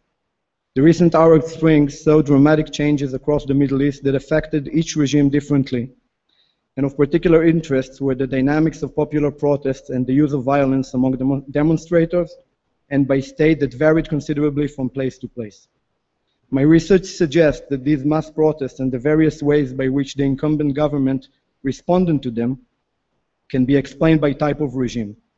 Of particular importance are the differences between authoritarian regimes that seek complete control over their societies and hybrid regimes that tolerate the existence of spaces of contestation like free media and vibrant civil society. The research examines the implications of regime type on type of protest and prospects for democracy in Arab regimes and will hopefully contribute to our knowledge in several respects. First, shifting attention from elites to the masses in the study of Middle East politics will reveal what spheres of, and activities in the society are instrumental for the emergence of an efficient political opposition and subsequent move towards democratic ruling. Second, this research will improve our understanding about the receptiveness of different Arab society to democratic government and generate policy prescriptions about whether and how foreign influence can best constructively support the process of transition towards more pluralistic and prosperous regimes in the region. Third, such dramatic changes have a fundamental influence on the situation of Israel in the region. Better understanding of political transitions in neighboring Arab countries will assist in building a sophisticated and wise Israeli strategy to deal with this dynamic situation. At the administrative level, I'm heading the academic program of the Naval Officer Course, Schools Chovlim. Being a naval officer myself, I possess sound understanding of the special needs of the Navy. I believe that this allows us to offer a very demanding and comprehensive academic training to the young officers, which serves as an important arm of the strategic relationship between University of Haifa and the Israeli Navy. Finally, I would like to say how much I am happy and proud to be part of the family of University of Haifa, and especially part of the School of Political Science. During my academic training, I was a Rabin Fellow at the Hebrew University and an Azrieli Postdoctoral Fellow at Tel Aviv University. I can assure you that the University of Haifa stands on a par and many times in front of these institutions, at least in the social sciences. We have here at the university some worldly renowned specialists in various fields who develop new realms of human knowledge. We have a beautiful campus, young and stimulating spirit, and a very collegiate atmosphere.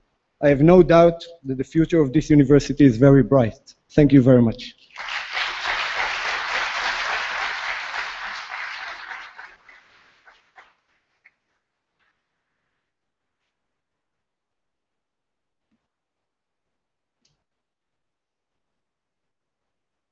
Over the last year, our president has worked tirelessly to ensure our university continues to progress in research and innovation. From campus open days to hectic visits abroad and everything in between, his drive and his vision continue to take us forward to greater heights. It is my honor to invite President Amos Shapira to make his report.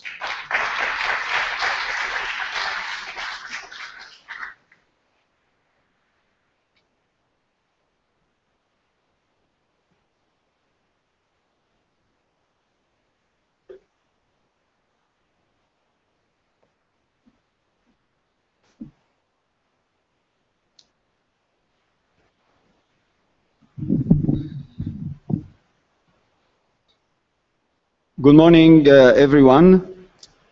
First of all, I want to manage your expectation. My report will take some 27 minutes, so be prepared.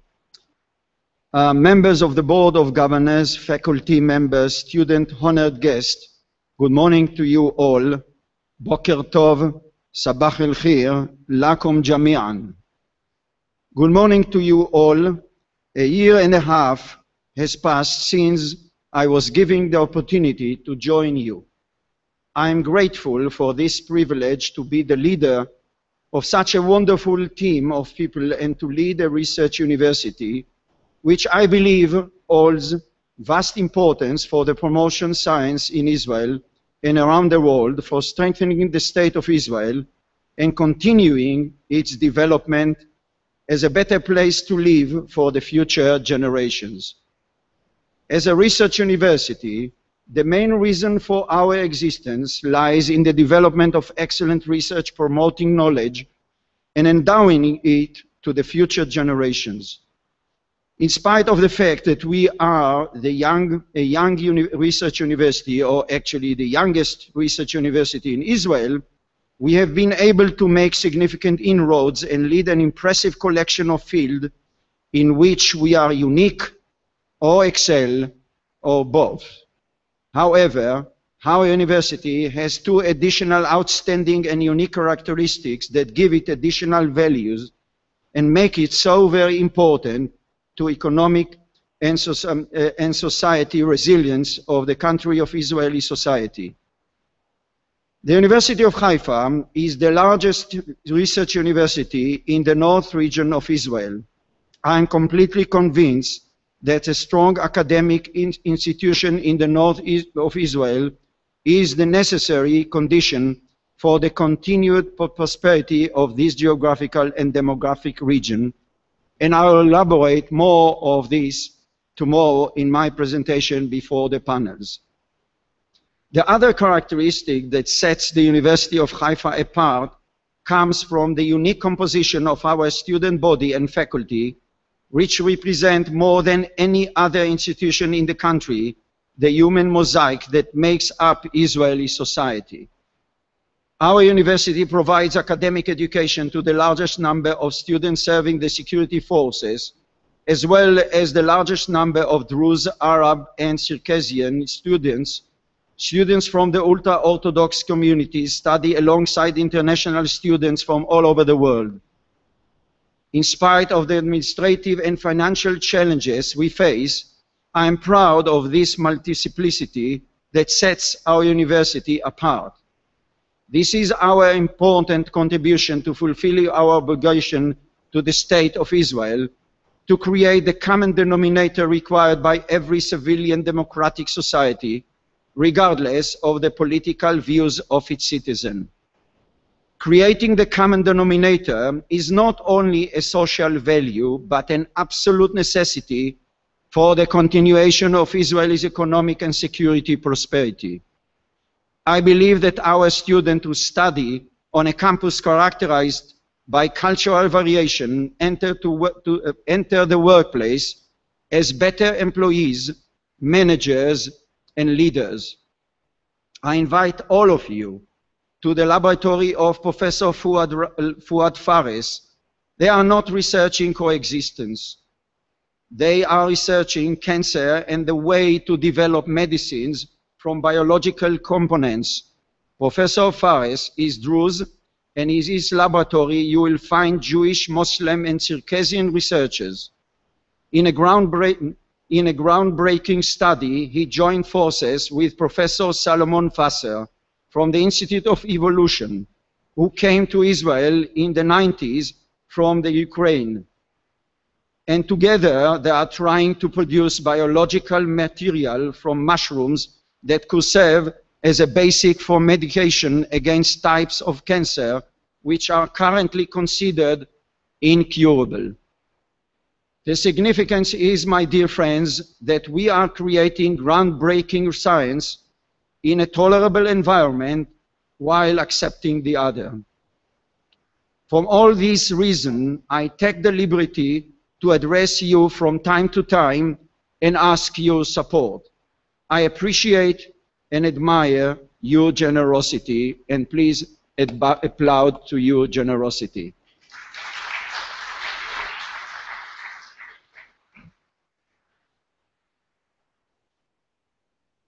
Now, we opened the year 2013-2014 academic year with a record number of academic staff members. One of the important challenges last year was the recruitment of new and outstanding faculty members in the various faculties.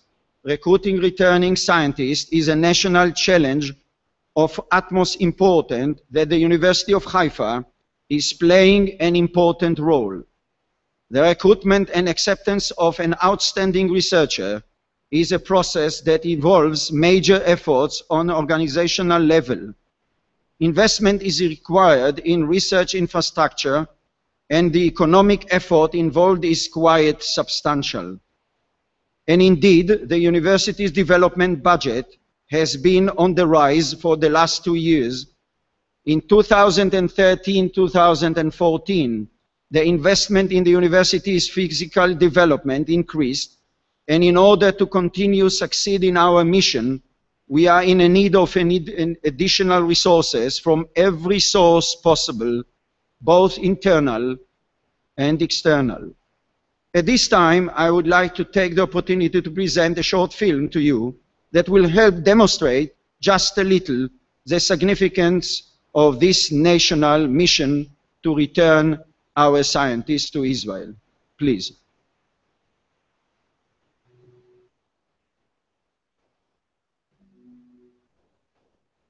Numerous Israeli researchers are conducting their research at university labs around the world.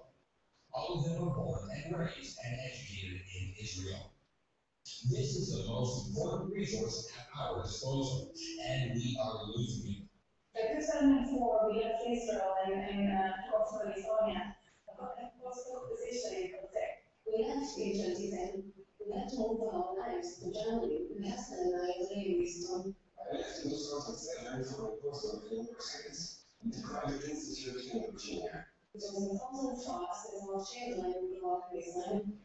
In order for Israel to continue to be the world's leading scientific center, we have to bring the scientists back home. The University of Haifa is launching an ambitious campaign to support innovative science research, from the advancement of cancer and brain research to development of alternative energy sources and fighting world hunger. Academic research at University of Haifa aims to advance the frontier of human knowledge for the betterment of humanity. But when I came to Haifa, I felt like, okay, this is the people I want to work with. All of us are young, all of us are highly motivated, and the feeling is that you're building something new. Fascinating. By the way, second escape did not fly from the University of Haifa's Department of Psychology. An excellent place to start my research. In 2012, I returned to Israel and arrived at the University of Haifa. And we really help each other. It's like a small community area. Our mission is to make Israel the leading science center of the world. Share R&D science and scientism. We feel like we're pioneers here. We're closing, we're building something new, and we have excellent people. I didn't believe that I would be working with such good, high quality people. I'm so happy with the people I'm working with. So I'm really happy that I came here. Over the next 5 years, the University of Haifa plans to recruit an additional 100 researchers who will address pressing scientific questions that will directly impact our health, safety, and environment. Their work and discoveries will further advance Israel's standing as a leader in scientific research and will benefit humanity. Become a partner with the University of Haifa in supporting the science of the future today.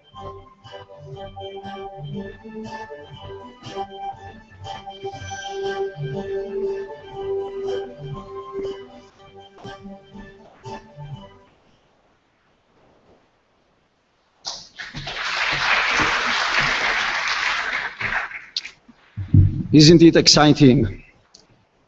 Number of months ago, we inaugurated 3 new laboratories in the Leon Charney School of Marine Sciences for 3 young scientists that we brought back to Israel over the last few years. One of them is Dr. Bentabu de Leon, who, as you saw in the film, came to us from the prestigious Caltech University. For the last few months, until the lab construction was completed, we were forced to house her in a temporary laboratory. Mr. President, she said to me, I can now wholeheartedly tell you that I have laboratory on the level that I had at Caltech. You provided me with the best conditions, and now it is my job to create outstanding research. This simple remark warmed my heart, and especially since it's not easy to please a dedicated researcher. After all, this is why we are here, why I am here, to grant the researchers the ability to make breakthroughs. The academic system, headed by the university rector, Professor David Faraji, invests great effort to promote academic excellence and to hone our competitive skills. The university's academic excellence is the foundation of its existence. It is also has a heavy implication on our budget. Close to 25% of the university's operating budget is currently dependent on our relative accomplishments in the field of research. From the aspect of academic excellence, we have a considerable number of fields that bring us a lot of pride. During the last 2 years, we have been chosen by the government to be the leading university in 2 areas of research with crucial national importance: marine research and education in the technological environment. The choice of our university to lead these areas shows in many ways the abilities of our researchers in these areas and in others. In the field of marine research, which is led by Israel Prize laureate Professor Tzvi Ben-Avraham, and he doesn't like that I praise him, we have accelerated the field's development by accepting additional staff members along with significant investment in infrastructure. This year, the university has received a donation from the Helmsley Trust for 25 million shekel, a donation that will allow the acceleration of the development and the expansion of research fields. Marine research has a strategic significance for Israel and all humanity. The ocean covers 70% of Earth and in the future will serve as the main source for the production of food that the human race needs in the coming decades. In addition to the manufacture of medicines, the production of energy, and the creation of additional inhabitable areas. Realizing the potential found in the ocean for Israel and the world cannot take place without the development of scientific research.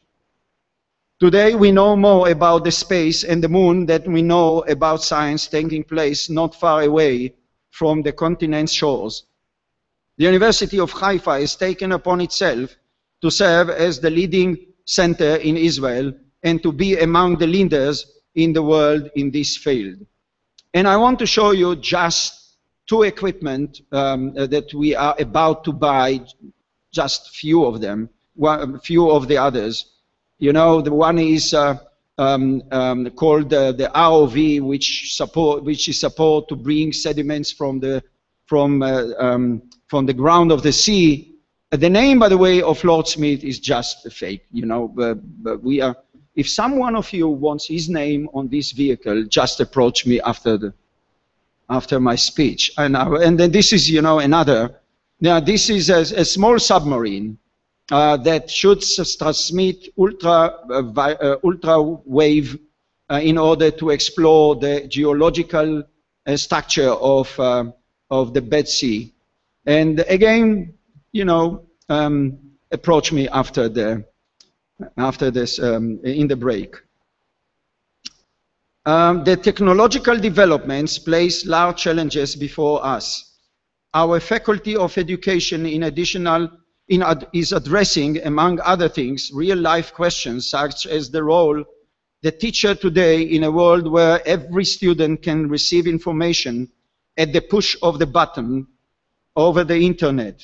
Can the internet and e-learning be a sufficient alternative to a teacher or to the university lecturer? You will hear from me in my presentation tomorrow more about this subject.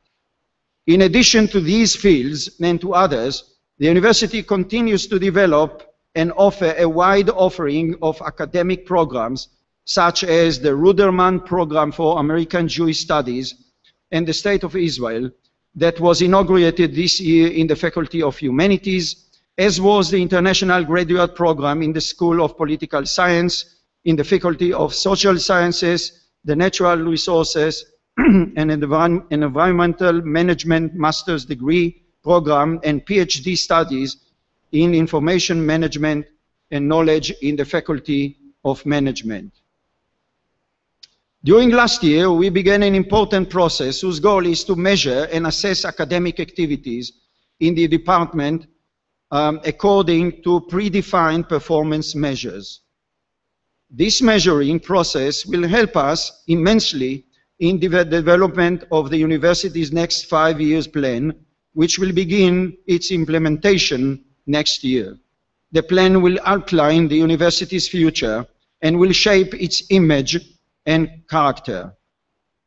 As research is so central to our organization, its management processes are complex and involve most of the organization's units. Hundreds of research budgets and thousands of procurement activities are carried out by hundreds of researchers and research funds. During 2013, we recognized that the process of managing the research in the university was inadequate and required significant improvement.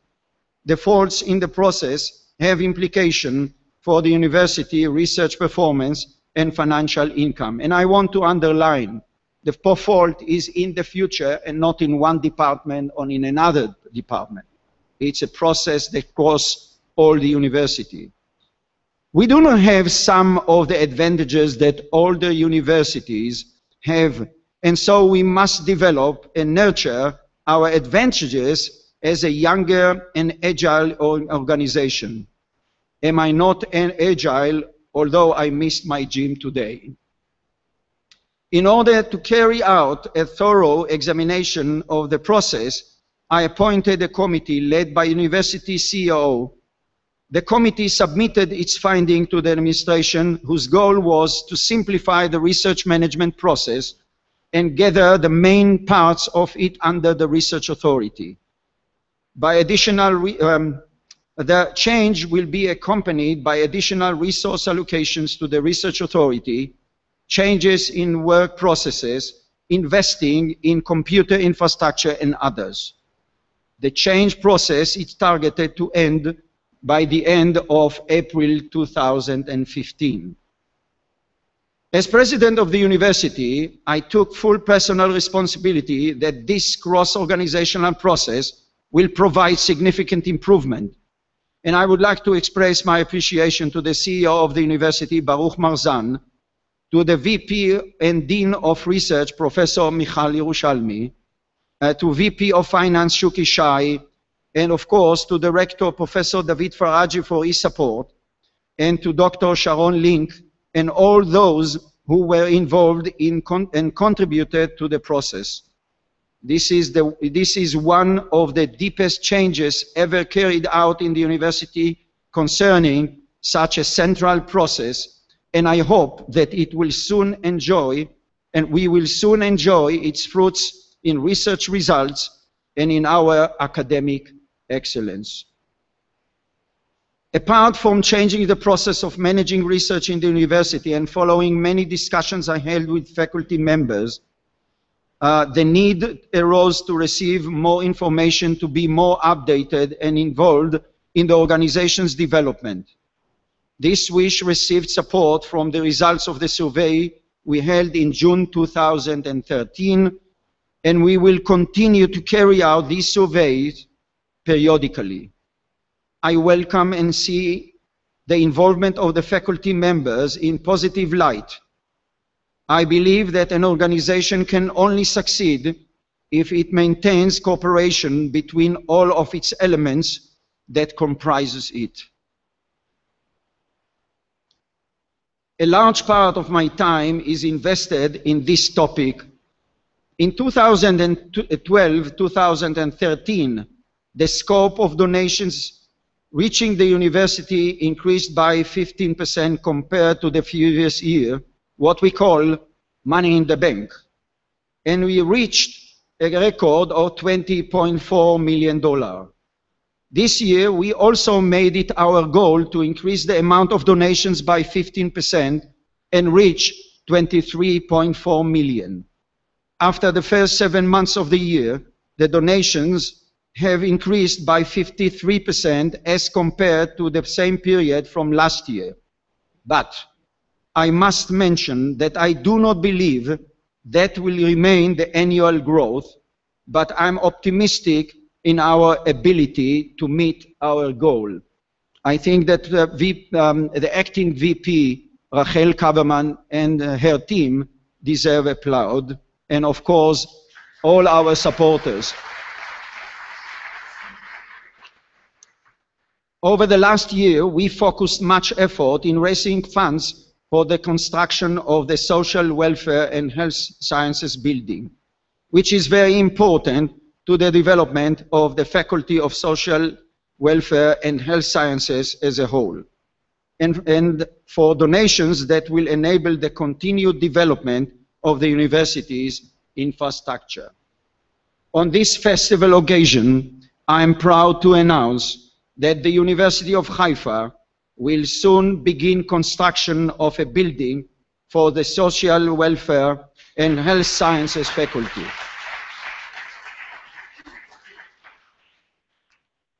And one of the reasons that I did it is not because of the idea, because I'm afraid of Shine Lin and his faculty. Shine. Dear friends, this structure will not only be one of iron, concrete, plaster, and offices. It will be a building which we will be able to assist people like David, a 60-year-old man who suffered chronic pain in his leg for so many years that the physicians were forced to amputate the limb. In the new building, we will be able to further develop our pain research laboratory in which we conduct pioneering experience in the field. We will be able to help 15-year-old Khaled. His dream was to be a soccer player, but a terrible car accident left him with a severe head injury that destroyed his dream. The treatment we give Khaled, which includes motor and psychological rehabilitation using virtual reality, helps him dream once more. Yes, it is a lot more than just bricks and mortar. It is a place in which our researchers will continue to create miracles, as in the case of Karim and Mahmoud, 6-year-old twins from Jordan who were born deaf. Thanks to the efforts of our very own Professor Yossi Attias from the Department of Communications Disorders, the twins underwent treatment at 11 months old that enabled them to hear. That is what we do in the University of Haifa, and for that we need you too. This year, we also made a very significant investment in our ability to commercialize our intellectual property due to a joint effort of the Carmel Company, headed by El Kanir and, and Doron Birger, and the External Relations Wing and the Research Authority. We are in a process to establishing an advance investment of $4 million, out of which we already have commitment for more than $1 million. These are not donations. These are financial investment. The work with the local and foreign media is also part of the effort to improve the university's image in the eyes of the various target audiences. During the last year, we saw an increase in the positive publication concerning the research carried out in the university from an average of 200 positive publications a month during the last 3 months of last year, up to an average of some 350 publications a month in the same months this year. Within this framework, we have immense efforts to invite a respectable number of newspapers and journalists to bring the research and truth story of our university to the attention of the media, the public at large, and to our community of donors. Concerning the choice of, by the way, and I also want to applaud our spokesman, Ilan Yavelberg, and our PR external. Believe me, it's not very easy to have a day-to-day life under my pressure. Concerning the choice of Mr. Yariv Zultan as the Vice President of External Relations and Resource Development, who was ratified this morning, and I will begin his new job, on August 1st. I wish him much of success. And I would like also to thank Rachel Kaberman, the acting Vice President, and her team for their excellent job, especially during the last year.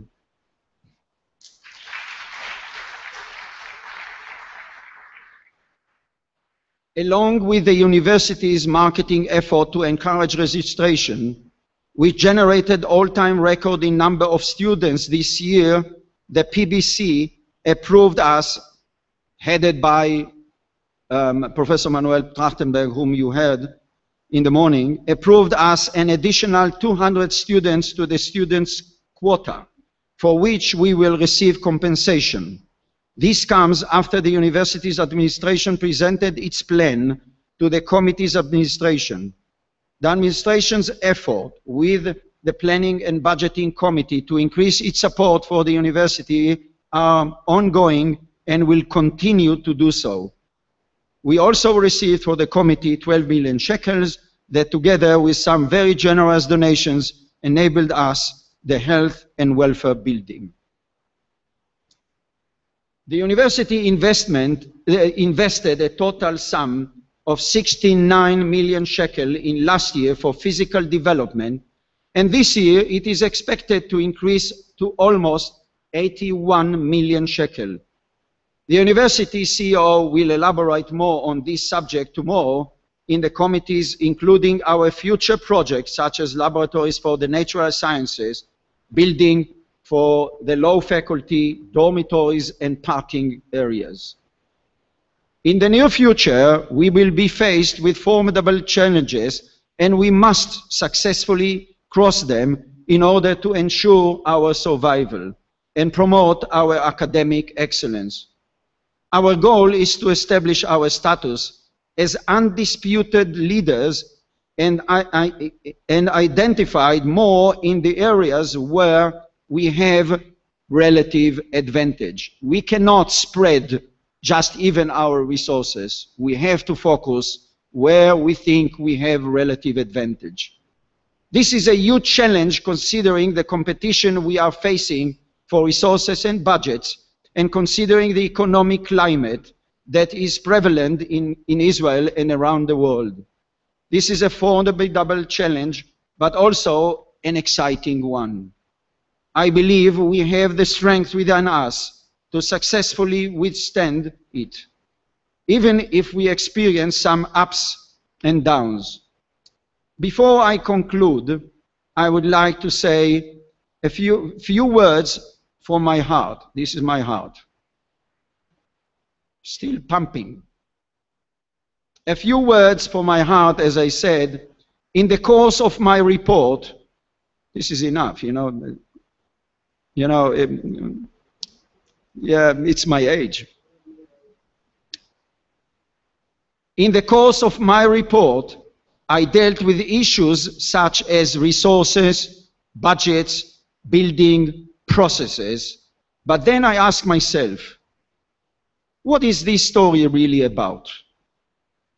When we conduct research, the term research sounds to me so cold and impersonal, but research gives meaning to our lives. Forgive me, English is not my mother tongue.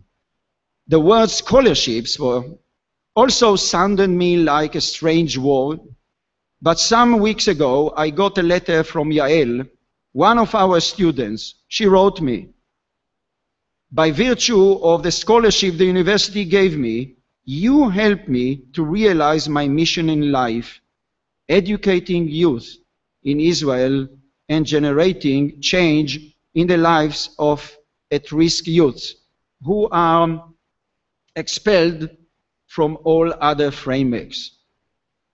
This is just one sentence that gave me the feeling that I am the one to receive and not the one who gives. Letters such as this provide the real meaning of the word scholarships. So actually, what we are dealing with in the University of Haifa is the future of the children of the world and of Israel, our children, my grandchildren. Aren't they cute?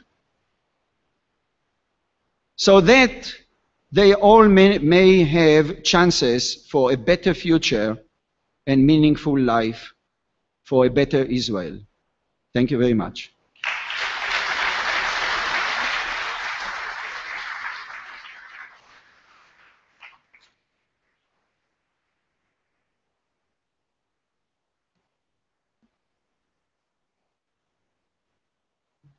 Thank you, Mr. Shapira. You are a true visionary, and we look forward to hearing more of your insight in the next few days. As a vital member of the university team, Rector David Faraji has championed our international role in the last year, developing key collaborations with researchers and students abroad. It is my pleasure to invite Professor Faraji to make his report.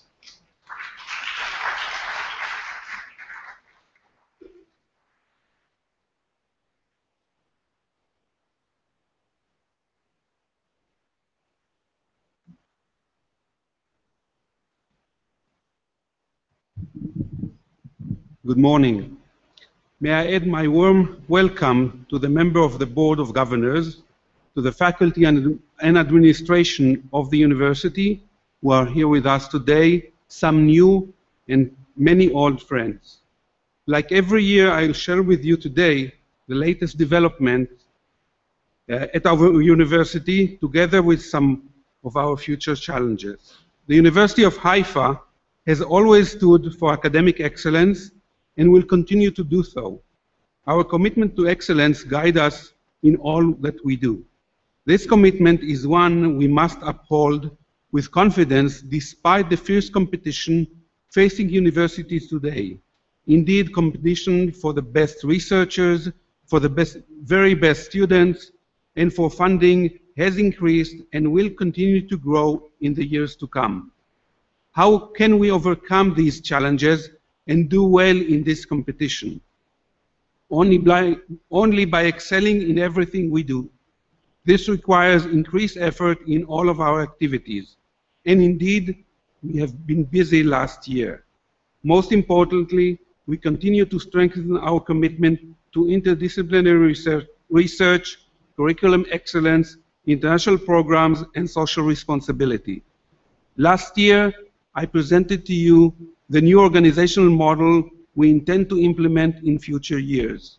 The new model builds on existing institutional structure of disciplinary departments, faculties, while promoting the goal of advancing interdisciplinary research. The new model creates a second dimension of research institute to facilitate research agendas that cut across the different disciplines. During the last year, we concentrated on developing the first two institutes in this model. First and foremost, we have expanded and deepened our activities in marine sciences. I will not expand on this topic as the academic committee later today will devote in its entirety to this topic. Let me only state that in the past year, we recruited 3 new faculty members in the marine sciences. Members of the school won a total of $1.4 million in external grants.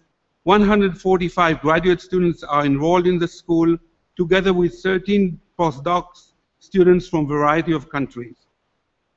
Second, we have invested in the field of brain and behavior, aiming to create the next cross-disciplinary research institute.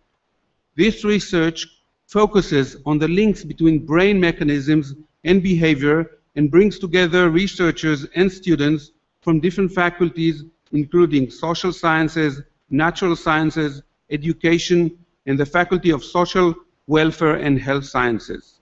Our scholars in this area study the neurobiological mechanism underlying behavior using both basic and clinical research methods such as in vivo electrophysiology, molecular and biochemical analysis, functional MRI, and clinical bedside investigations. Alongside this institutional development, we continue our effort to recruit promising students, faculty, and staff. And this is, as this is the core of our ability to attain the goal of excellence. A quick look at our student body provides the best evidence of the university outreach and reputation. While potential students in Israel have many options to choose from, we succeeded again last year in attracting the high number of undergraduate and even higher number of graduate students. As you can see from this graph, we basically reach a plateau of about 8,500 undergraduate students and about more than 9,000 graduate students. So our balance now is that we have a student body population of more than 1/2 of our students are graduate students, among them about 1,300 PhD students. Attracting the number of quality students required proactive approach. Substantial resources are invested in marketing, organizing open days, in launching internet campaigns, engaging potential students through social media, and maintaining personal contact with interest applicants. The marketing unit at the university worked relentlessly to achieve the best student body possible. However, the most important element of achieving academic excellence is no doubt the quality of the faculty, being at the forefront of research in their areas of expertise. Last year, 36 talented and creative new faculty members joined us. They were recruited from the best university in the world after a rigorous and thorough process, seeking out those individuals that bring with them unique value and understanding scholarship to their respective departments. However, the recruitment process is only the beginning. In order to assure successful integration of these young researchers and to facilitate the continued progress of their academic career, we have to make sure to provide them with the support they need at each stage of their career. This support includes the provision of physical facilities as well as monetary support and mentoring. Last year we invested more than $2.5 million in building laboratories and other physical infrastructure for our young investigators. Another $3.7 million were invested in seed money and relocation and absorption expenses as an expression of our commitment to supporting all junior faculty. Mentoring and consulting is an important factor of supporting our new researchers. Last year, the Rector's Office issued a document outlining the general expectation of this kind of support, mandating the need to appoint a personal mentor to each junior faculty and mandating the reduction in their teaching load during their first year at our university. Faculty mentoring is both a formal and an informal activity that addresses all aspects of academic life, from advice about potential professional milestones that must be reached in order to advance through the ranks, to developing individual career plans, understanding university structure, and balancing professional and personal obligations. A proof of our continued excellence is also reflected in the number of faculty members promoted last year. A total of 70 faculty members were promoted to higher academic rank, including 23 attained tenure. Our promotion process recognizes an inclusive view of scholarship, where research, teaching, service, and commitment are evaluated. Our researchers continued last year to publish in the forefront peer-reviewed journals, publish books in top-tier academic presses, and receive prestigious and highly competitive grants such as an advanced ERC, EU projects, Marie Curie Fellows, and more. Full information on our research activities are detailed in the Rector's report distributed to each one of you on a flash disk. Now returning to the university mission of academic excellence. We invested a great deal in teaching, transforming the learning experience of our students. Last year we continued to enrich our high-quality online distance learning program. This is possible to the extensive contributions of our dedicated faculty and staff members. Such efforts are necessary to expand the breadth and depth of our courses offering and help in keeping our competitive edge. Now, new and exciting teaching programs were opened this year. To mention a few examples, we opened last year a new PhD program in Knowledge and Information Management, an MA program in Sustainability, an MA in the School of Criminology, and an MA program focusing on American Jewry. Last year, we expanded our commitment to becoming a global university, widening our ties with partner institutions overseas. 16 international master programs were opened last year with a total of 148 international and Israeli students enrolled in them. Additionally, 61 memorandum of understandings documents were signed with leading universities globally. In particular, we signed an agreement with Sophia Medical School where our pre-medical students are admitted directly to their third year in the medical school to obtain an MD degree. A similar agreement exists with Varna University in Bulgaria. We are also exploring new partnerships with universities in China, mainly in Shanghai, a sister city of Haifa. We are excited about this new bi-institutional initiative and the potential for a scientific collaboration between investigators and students in both places. As you see, we have accomplished an ambitious agenda last year. To be able to objectively assess our academic activities and guide our efforts, we have initiated a program of self-evaluation. Each department is asked to collect data on 12 indicators that measure student enrollment and achievement and faculty research quality and productivity. Lastly, let me share with you a few words about our future plans. We initiate this year discussions at the departmental and faculty levels aiming to define the strategic 5-year academic plan of the university.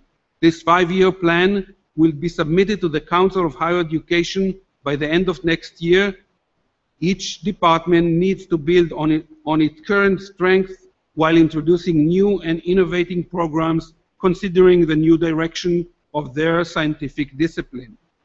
In conclusion, the University of Haifa remains a vibrant community that values the benefit of working together towards our common goal of academic excellence.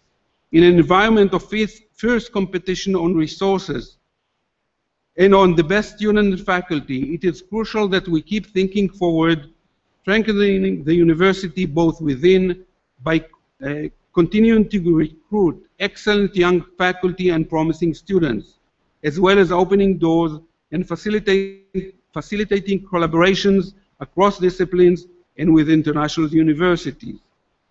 I owe a tremendous depth of gratitude to all of the members of the university, to the president and to the management team of the university, to the vice rector, to the deans with whom I work closely, to the department heads, and to the creative and hardworking faculty members and administrative staff. Thank you very much. I wish you a pleasant stay in Haifa.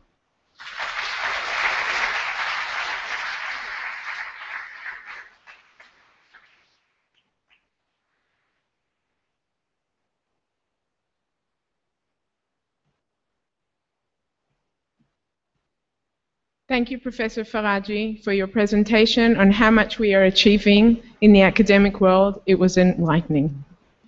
And now I call upon Mr. Eitan Adres, Chair of the Control Committee, to make his report. The Control Committee has the important role of monitoring, reviewing, and controlling the proper management of our university.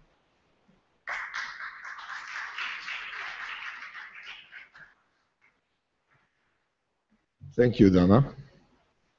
Professor Tauber, Ami, Amos Shapira, the Rector, and all distinguished Board of Governors.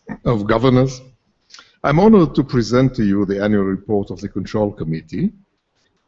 Beside its regulative aspects, the audit process should be a major contributor to the enhancement of the organization conduct. We at the Control Committee consider this role as essential and crucial in the development and promotion of the university's academic excellence and its organizational culture. Since my last report to the Board of Governors 12 months ago, we went through an extensive and intensive working process. We held 7 formal meetings in which we reviewed the annual working plan of the University Controller. We discussed audit reports dealing with a variety of subjects, administrative topics, physical development projects, tenders, and so forth. It is important to note that in the context of our activity, no legal or ethical defects were revealed. I would like to point 3 of the subjects discussed by the committee. The first is the student satisfaction from the lecturers, or in other words, the quality of teaching. This is one of the 2 pillars of academic excellence. Unfortunately, this important subject lacks the appropriate attention of the academic leadership that is responsible for it. We applied to the rector, but only minor issues from our report received the appropriate treatment. We assert that promoting excellence in teaching should become a top priority goal, which will make the University of Haifa attractive for the kind of students we so much want to recruit. Second subject, the safety arrangements. In general, they are satisfactory, and we identify real ambition for continuous improvement. However, we urge the university authorities to find a way to merge the 2 diving centers operated by the university. Third, the compliance and implementation of public tenders regulations. We found the process to be satisfactory, with some flaws that cooperatively were corrected by the relevant administrative body. I would like to raise some flags of concerns for the attention of the Board of Governors and all of the university authorities. Recent events emphasize the urgent need for the establishment of an ethical code of conduct. Such code, which covers the gray gaps that hardly can be regulated. The establishment of such code is essential for better organizational climate of a big and heterogeneous organization like our university. The second flag is a call for special managerial attention to existing centers of academic excellence in the university. The narrow focus on new academic directions raises the concern of abandoning existing excellence units, which are the present diamonds in our crown. We must not take their success for granted. They also need continuous cultivation. Please do not lose them. I hope that the committee's strategy to invest a major part of our limited resources in high magnitude issues will improve our contribution for better performance of the university. The committee cites with satisfaction that in general university management has cooperated on the matters audited, and the response time of management to the reports is improving, but still not yet reached the desirable level, mainly in the academic wing. The ongoing working routines between the committee and the controller, between the controller and bodies audited, all these routines are successfully facilitated by our devoted coordinator, Esti Becker. Thank you, Esti. The committee notes that the University Controller Unit carries out its work thoroughly and professionally. The unit comprises CPA Ms. Miki Peretz and her 2 assistants, Attorney Zohar Nachshon and CPA Mor Zaks, who is leaving us and joins the Research Authority. Thank you and good luck, Mor. To conclude, I wish to thank my colleagues, the members of the Control Committee, Attorney Shulamit Eshbol, Professor Eli Zalzberger, Dr. Dalia Trifon, CPA Reuven Schulstein, Professor Gal Richter-Levin, and Dr. Avigdor Sonnenschein for the commitment and contribution to the achievements of the Control Committee for the benefit of the University of Haifa. And I would like to conclude with a personal note. I would like to share with you my experience as a PhD student here. I was lucky and privileged to work with a role model of excellent academic excellence and both state-of-the-art research and the best quality of teaching. And I'm talking about my supervisor and our master of ceremony, Dr. Dana Vashti. Thank you.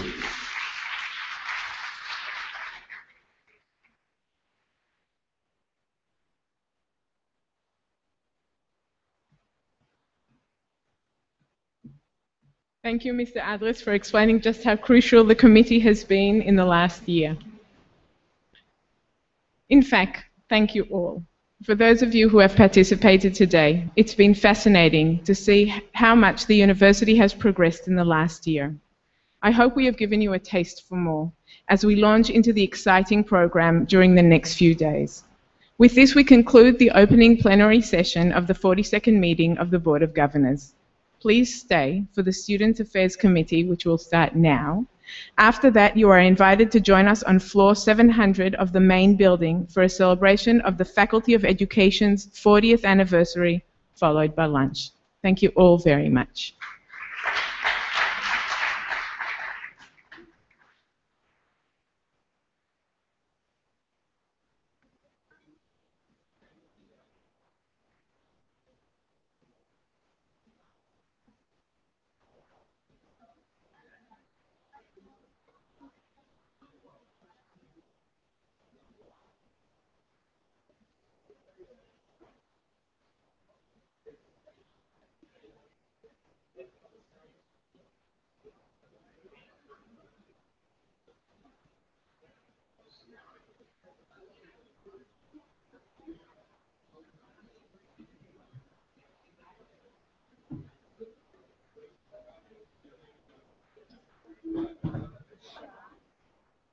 אין פה מים? יש פה את המים.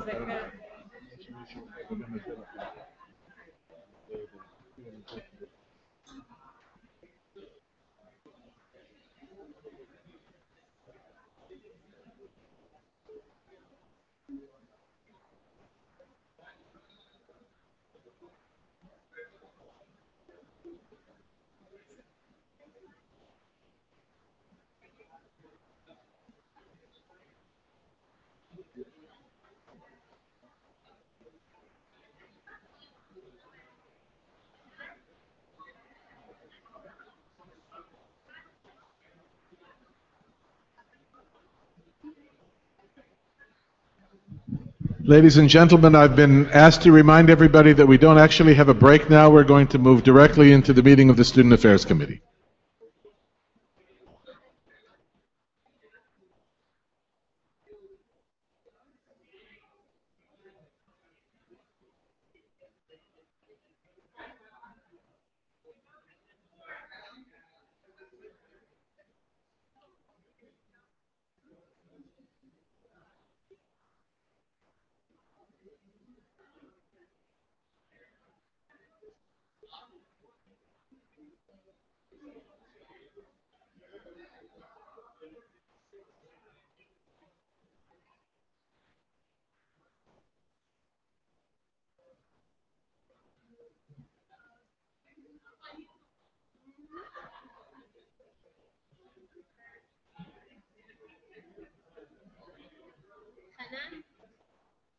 חנן, אני חושבת שאם אני אעמוד בלי זה, אני לא חושבת שיראו אותי.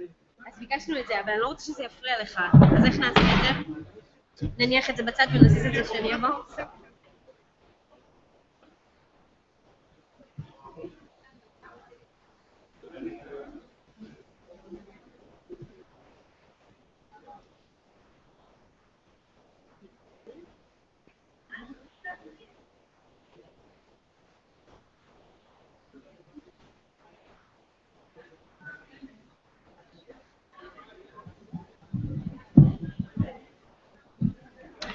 Rafal?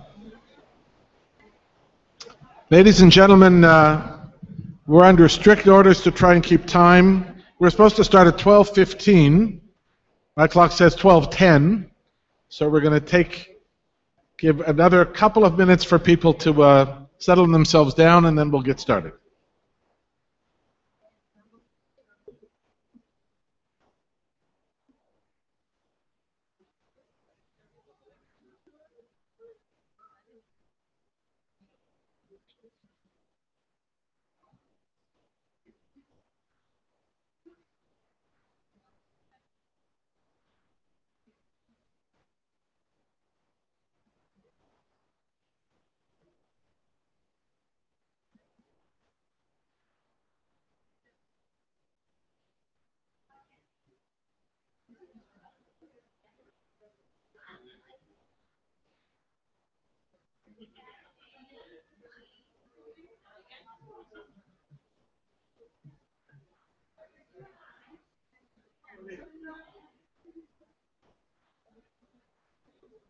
So our fearless leader, Fred Tauber, has given us a bit of a respite. We're going to take a 5-minute break.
Okay, I see the chairman of the board has entered the room. Elvis has come into the building, so we can start. Ladies and gentlemen, if you'll take your seats, we're about to begin.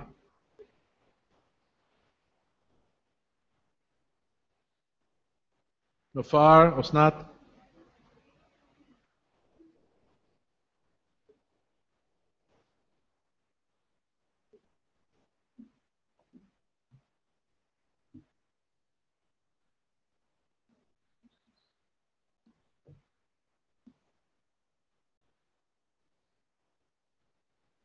חברי אגודת הסטודנטים, שמענו לכם מקומות פה קדימה. ליו"ר האגודה אפשר לשבת פה, כתוב, כן.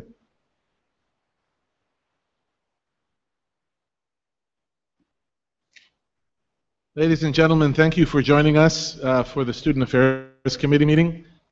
As you may recall from last night, I'm Professor Hanan Alexander. I'm Dean of Students and Head of the International School here at the University. It's my pleasure to welcome you. This is a new format for us in that we've rearranged the schedule of the Board of Governors so that we're doing all of our committee meetings in plenary sessions. We're delighted for this. We know that it's been a long morning, and so we're very grateful to those of you that have stayed to hear the report of our Student Affairs Committee. We sent out in advance a detailed Dean's report that shows an activity report of the 5 divisions of the Division of Student Affairs of the University. These 5 divisions have been spoken about at previous meetings of the Student Affairs Committee: the Division of Academic Excellence, the Division for Student Leadership, the Division for Scholarships and Financial Aid, the Interdisciplinary Division for Student Support Services, and of course the Division of Housing and Dormitory Life here on campus. So all of those detailed activities are in the report. We sent them out in advance, and we've passed them out for you now for your perusal. I don't intend to speak about them in detail, but we'll be happy to take questions at the end of our presentation. Instead, we've chosen to focus on a specific topic, the topic of community life on campus, in part because we see the role, I in particular as Dean, see the role of the Student Affairs Division of the university, which I head, as helping to cultivate and create a more vibrant community life on campus, especially for students. As you've heard today in several reports, we are in stiff competition in a whole variety of ways, certainly for research dollars, but also for the very best students in Israel. And one of the things that is attractive to students is a vibrant and active community life here on campus. The development of a democratic student community on campus is a delicate matter, and it involves balancing a whole lot of different sorts of issues and conflicts. The way in which we do so in our university is governed by a code of student conduct. It's governed by a code that deals with public activities on campus, all of which are managed in consultation with the university management in order to try and create a broad representation of the diverse community that we have here on campus. But in particular, among the most exciting things that we've done in the last number of years is a transformation of dormitory life on campus. We've chosen actually to work with the dormitories because it is the place in which we really have a residential academic community living here on campus, and we've chosen that to be the hothouse, the focus of our attempt to create a new and vibrant academic community among our students here on campus that expresses the broad variety of diversity of our student body. So I'm pleased to call upon Osnat Weinstein, who is the director of our dormitories, who's going to talk a little bit about student life.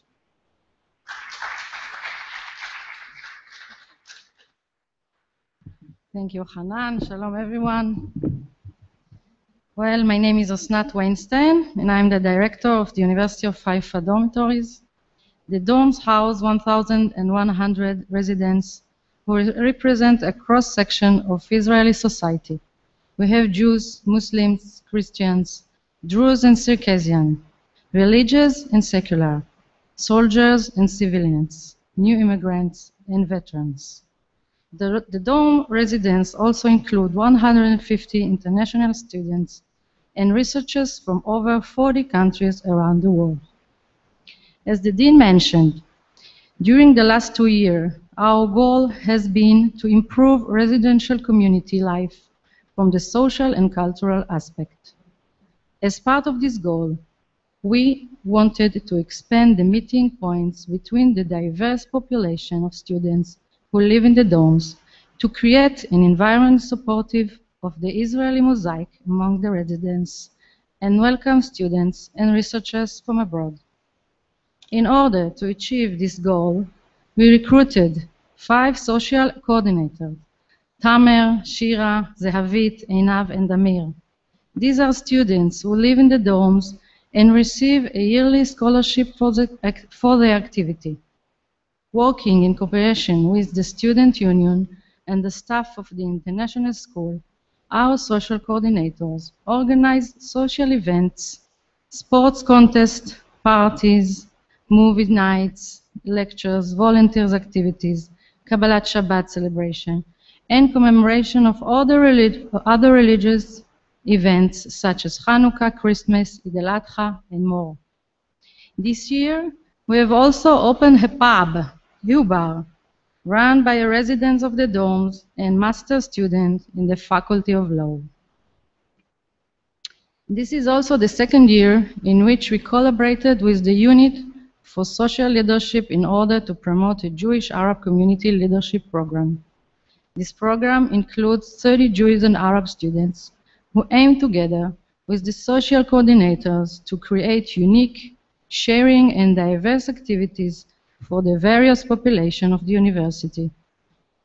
It is our belief that a student who chooses to live in Haifa dormitories gain, along with his or her academic experience, a pluralistic and enriching experience in a positive social environment, which assists him or her to change their view come closer and get to know the other.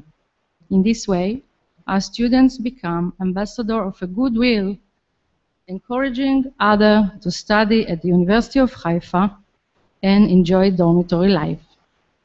Now we will present pictures of some of the activities that take place in the dorms. As well, we show you a short video about our student life.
אחלה שירותים ובסך הכל גם זה זול, ככה שהיתרונות לא גדולים על חסרונות.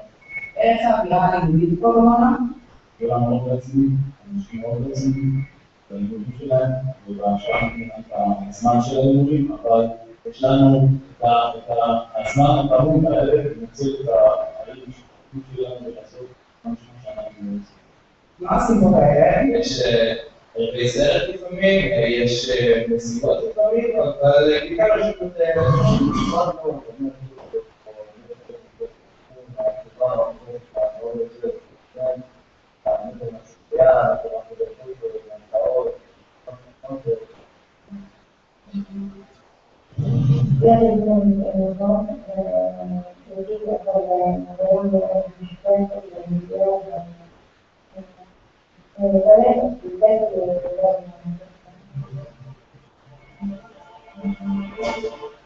Those are, I think, really large, don't need too much ways to do them.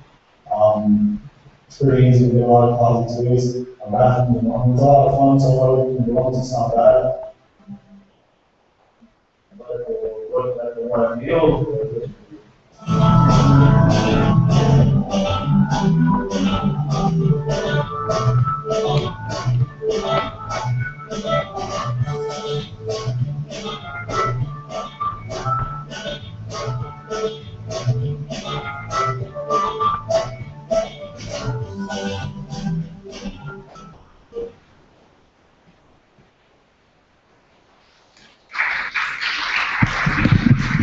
So what you've witnessed are the Talia dormitories, and the Talia of the Talia dormitories happens to be sitting right here with us, Talia Zevi. Talia, please, we'd like to thank you for the generosity of the Zemi family in building the dormitories.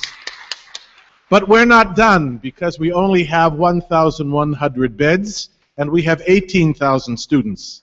So you can see that the university has plans, and with your help and foresight, to build 400 new dormitories in our off-campus dormitory site in Romema, the dormitories that are called Shikma, and then another 1,500 dormitories here on campus. You can see the skits that we have, the sketch that we have of the dormitories. You can see just how very important it is to build appropriate dormitory facilities, both to achieve our local diversity agenda and also to achieve our internationalization agenda. Both of those agendas, and I think you saw it in the students represented in the pictures, they converge in the dormitories, and we need at least 2,500 beds here on campus. We've had meetings with the mayor of Neshir and with the mayor of the city in order to look for other sites close to the university to create additional space, but nothing can replace support for facilities here on campus. In addition, we'd like to bring to your attention two other important projects that are part of the expansion of our public space, which is crucial to our activities. There is a plan being considered to turn the roadway, the main roadway of the campus, into a walkway, that roadway where you drive in, so that the main roadway would be what we now call the Kvish HaNofi around the campus, and there would be a Midrachov, a walkway in the center of the campus that would transform the very way in which we experience campus life. And we also have a plan to expand Cafe Deshe, or the Rieger Cafe, what we call the Rieger Cafe and Garden, which is the very small quad we have in this campus. We have a tiny little quad for 18,000 students and growing, and we need to expand that space considerably in order to create more public space for public activities. So there are some, for the facilities committee, and for those of you that are interested in resources, there's some very exciting projects there to think about. The restructuring of the Dean's Office, of the Student Affairs Division that we've spoken about in past years, was focused primarily on strengthening our ability to support the academic life of students. But what you've seen here is the work that we've also done to support the community life of students. And at the heart of our community life is the close relationship between the Student Affairs Division and the Student Union. As Amol Shapiro said last night, we at the University of Haifa enjoy probably the best relationship between the university and the student union of any of the universities in Israel. It's not something that I created. It's something that I had the good fortune to inherit, and we've worked very hard. Yossi Mizrahi, who's the chairman of the student union, and his wonderful team to preserve and continue that relationship. And now I'd like to call upon Nofar Dahan to tell you a little bit about the activities of the student union.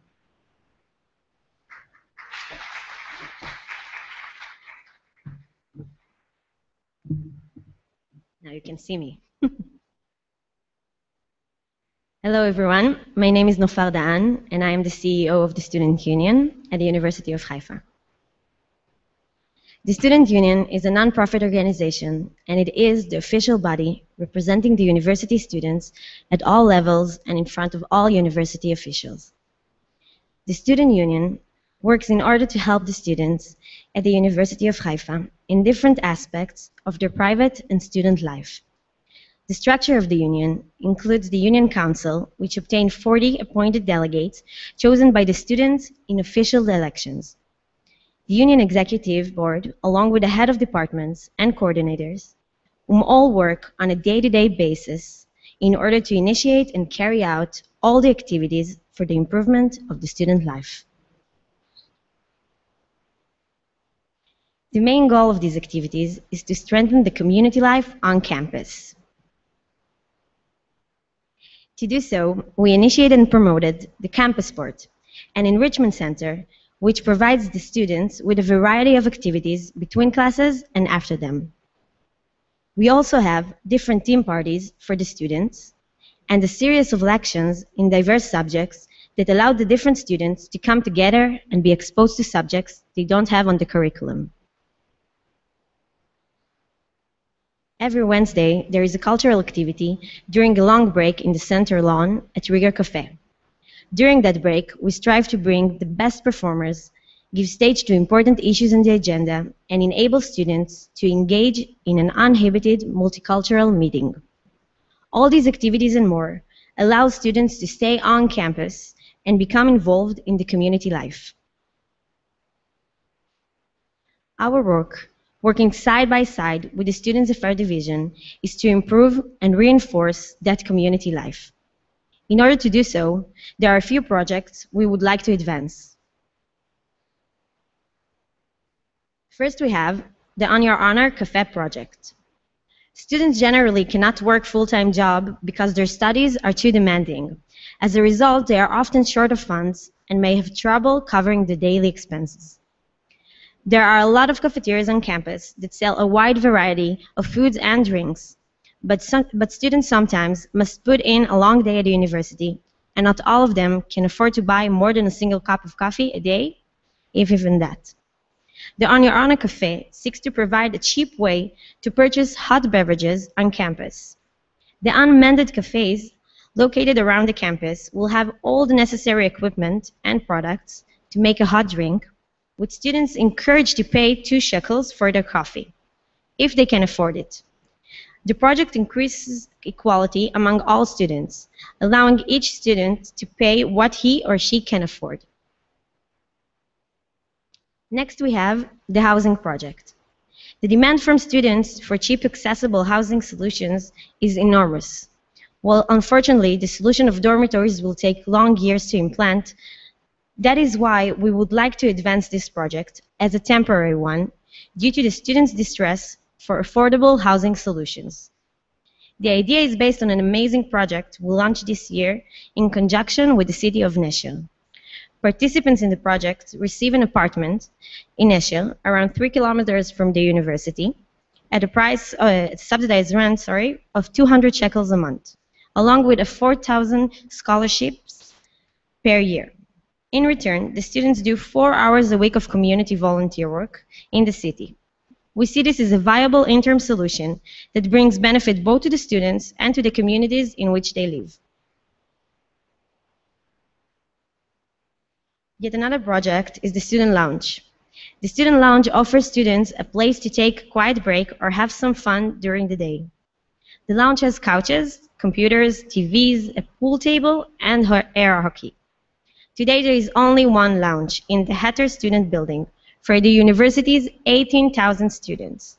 We believe it's important to build another lounge so that more students have an on-campus recreational option for between classes. Otherwise, they are liable to leave the campus, which often means they do not return. On the academic side, we have the Tutoring for Master's Degree Students project. The goal of this project is to provide group tutoring to students having difficulty with some of the required courses in their graduated programs, like statistics. That will also ensure that those students will have more reasons to come and stay on campus. A survey conducted by the National Union of Israeli Students shows that 50% of students receive support from their parents at an average amount of 12,551 shekels a year. The Student Union provides each year scholarships in order to assist students and improve their welfare. With the generous help of contributors, we try to enrich the variety of scholarships that will allow students to take part in different activities on campus and for the community. Between our scholarships, you can find the emergency scholarships for students confronting sudden socioeconomic problems, scholarship for combinates, and scholarships for students in allied health professions. We operate through the year in order to raise funds and enrich the variety of scholarships we hand out to students. Thank you for listening.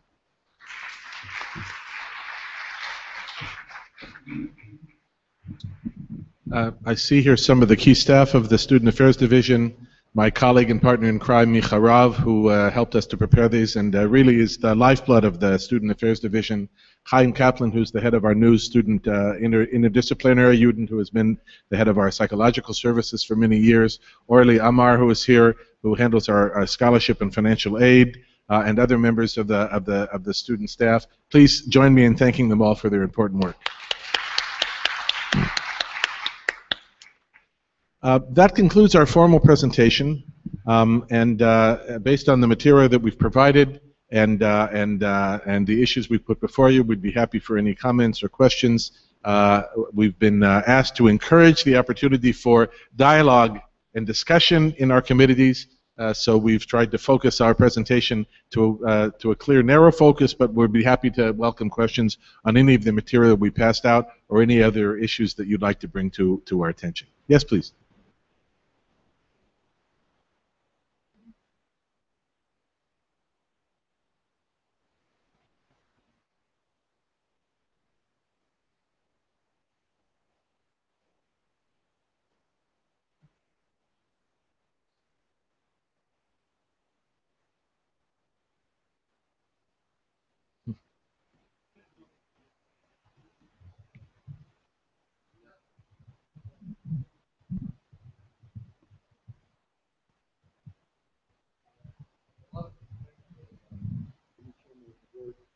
Tauber, and I was quite excited. You know, I've come a long way. I've come from Vancouver, the west coast of Canada. And one of the things that Professor Tauber mentioned to me, saying, you know, it's going to be fun. We're going to have discussion. I do a lot of, I do teaching. I do a lot of continuing medical education. When I see the word committee, I expect there to be discussion. So I'm going to ask a question, and I'm responsible to Dr. Tauber, and he's responsible to me. So, Dr. Tauber, if you don't want this discussed now, and you can give me an answer and follow it, I'd like you to do that. But sometimes there's issues you don't sweep them under the carpet.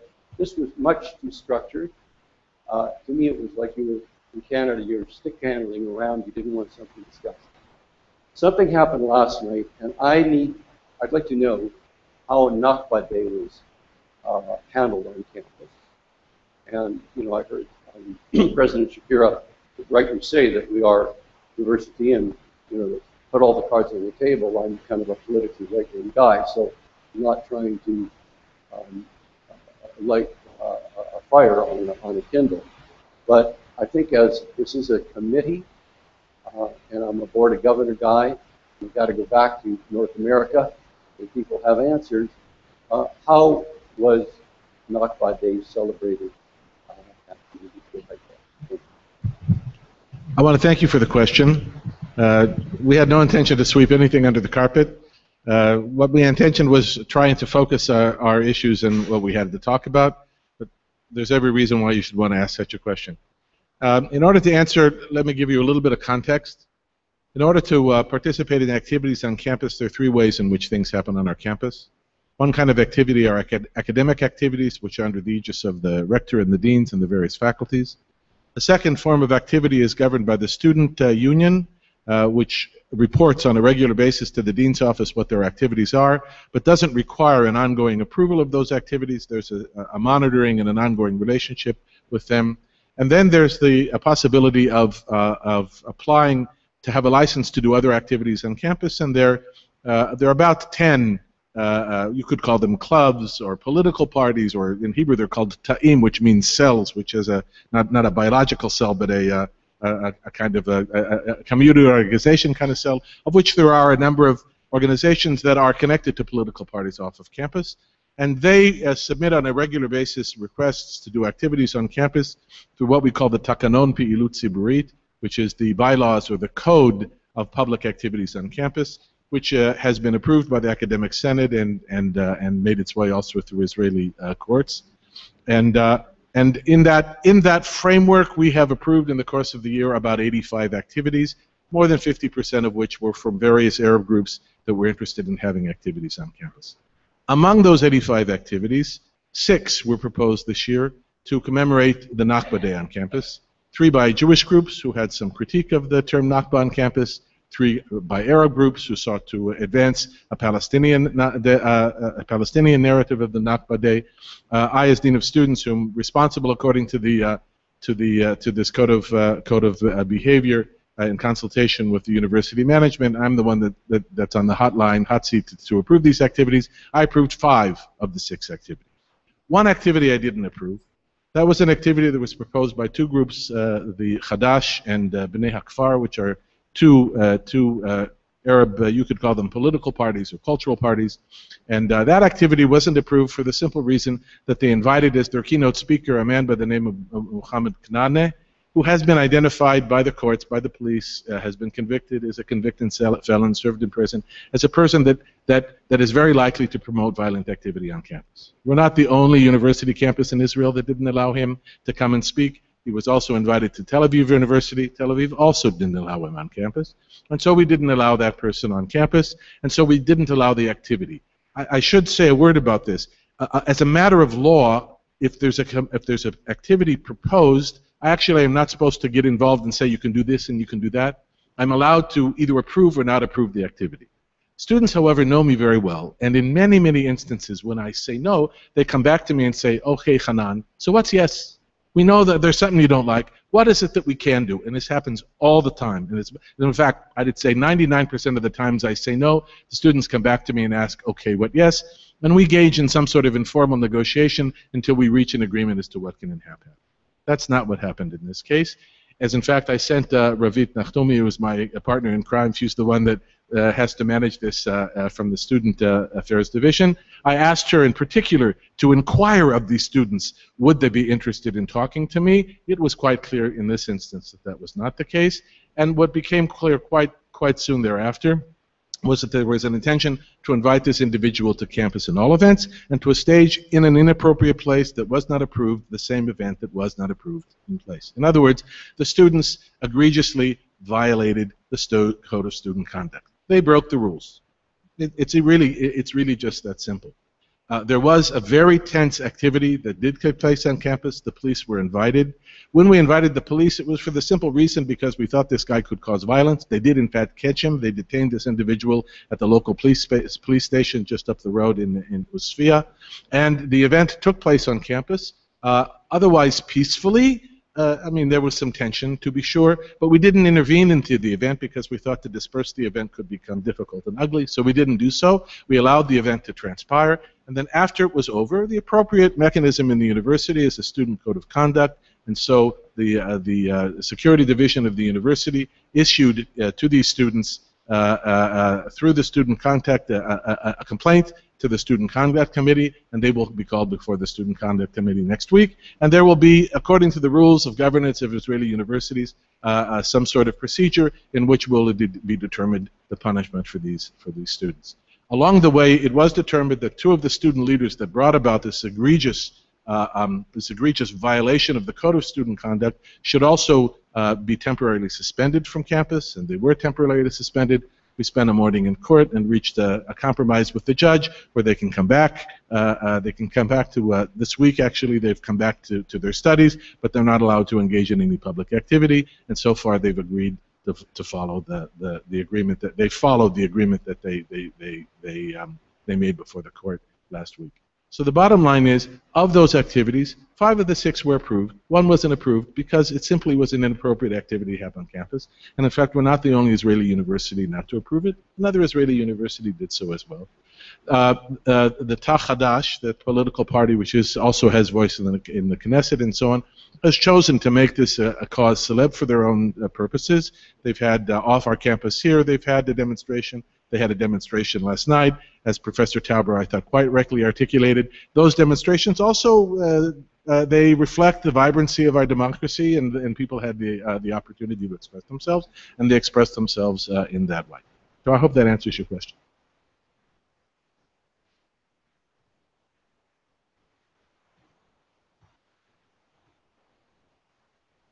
Good, good.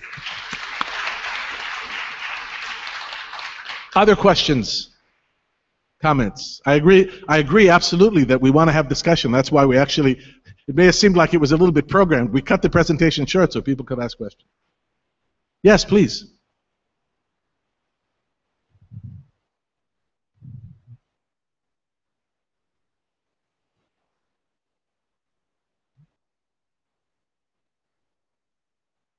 No, we can't. Talk in the mic. Like this? Yeah. So I would like to make an offer more than a question about the architecture that you are. As a dorm resident, I often feel that the the Arab students don't feel home. It's like I feel like it's a certain hegemonic situation that they are brought into. And I was thinking, with all this idea of building new dormitories, is there any thinking about architecture, about cultural opening, I would say, for a new idea? If you're talking about some sort of regional reflection of the architecture, I don't know that we're that far along, but when we get there, it's certainly something to be presented. We have some students that live in the dormitories that are active in the student union that are members of the Arab sector. I don't know if you want to comment a little bit about feelings on campus. You're welcome to do so. Tomer, Ala, Ken? Tomer? No. Yeah, please. Go ahead then afterwards, yes. Okay. Well, I'm Tamer, a social coordinator in the dorms.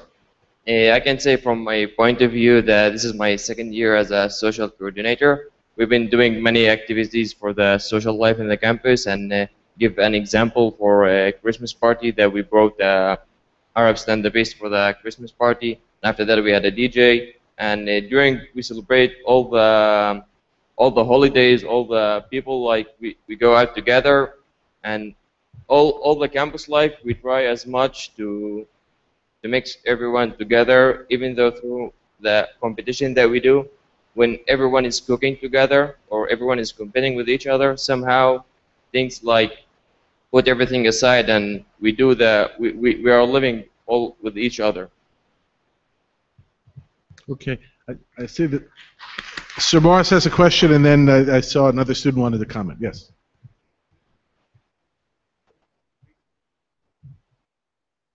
We do have a drawing of the bridge, but we don't have it prepared to put here. But I think that in the committee on physical development of the campus, it will be talked about, because that's very, very far along. The idea of the bridge started here in the Student Affairs Committee some 10 years ago, I remember, but it's now way beyond there. It's funded, thanks very much to the Hatters, among others, and thank you very much. It's gotten approval, and it's going to be built in a very short period of time, so it's out of our hands into the Physical Development Committee. Huh? They'll show... Yeah, there is a drawing, absolutely. Yes, please. Jinan. Okay, I'm here on behalf of the Students' Union, but I'm gonna talk now on behalf of myself as a resident in the dorms. I'm now in my second year in the dorms, and as far as I know, no repairments have been made in the dorms since the year of 2000, except for the repairments that were made last year in the Fetterman dormitories, and I know there were. It was possible because of the support of the Fetterman family and the university, and they also now they have air conditioning, but still. I think that before we start thinking about the new dorms, maybe we should also think about the current condition of the dorms now. And also, like Talia, dorms are not at its best condition. And I know that some apartments have a problem with the heat in summer, and they also might need air conditioning. And I think we should think about that, and of course we know that more dorms are necessary, but I think we should also think about the current condition. So two things on that. There is a plan afoot to put air conditioning in all of the dormitories. That's a gradual air conditioning process. It'll take a number of years to put forward, but the dorms are run on a closed budget basis because of the tight financial situation of the university, and it is indeed the case that the maintenance of the dorms is one of the most difficult problems we face from a budgetary point of view. It's not as a great penny pincher and manages to squeeze out funding that we can use for maintenance, but as you've heard from one of the residents, it's not enough. So this is one of the issues that we need to put on the table to think about in some way. Even to think about it, it's a physical asset, right? It's an asset, a piece of property that's an asset to the university. We don't want to let it deteriorate. Sonia, I think you wanted to ask a question.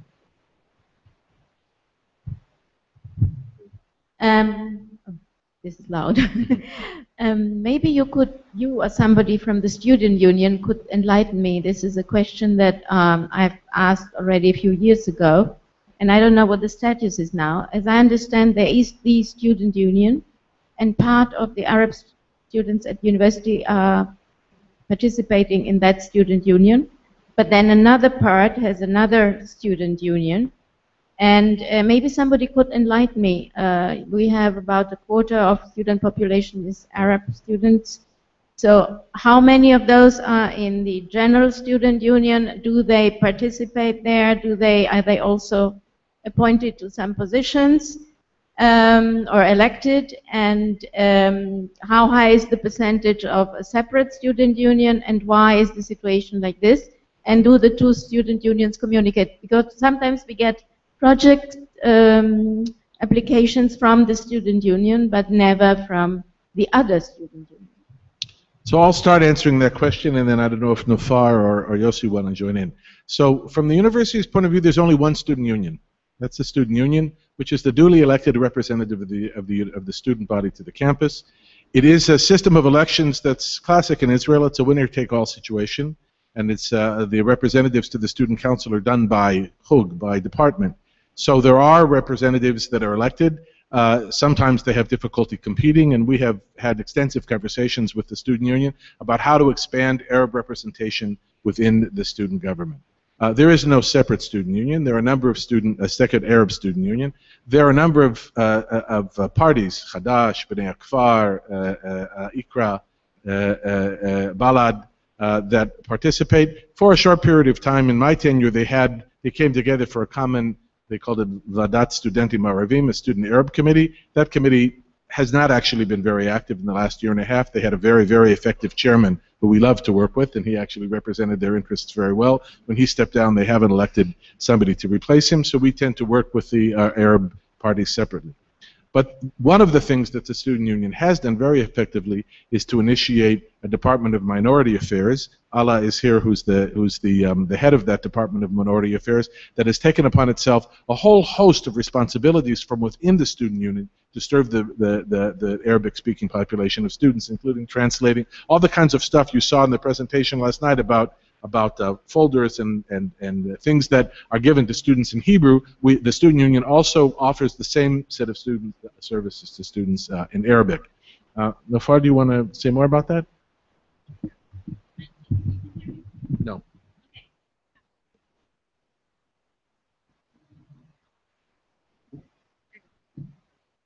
I just want to clarify and add to what Hanan said.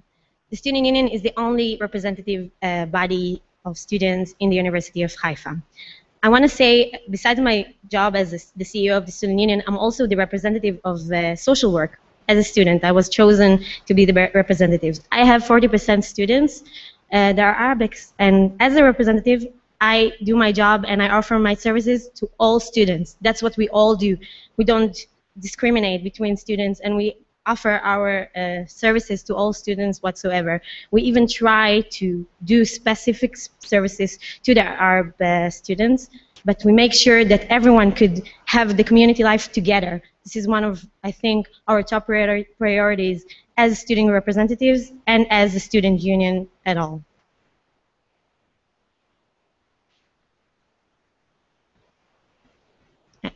There are different, again with your question, sorry?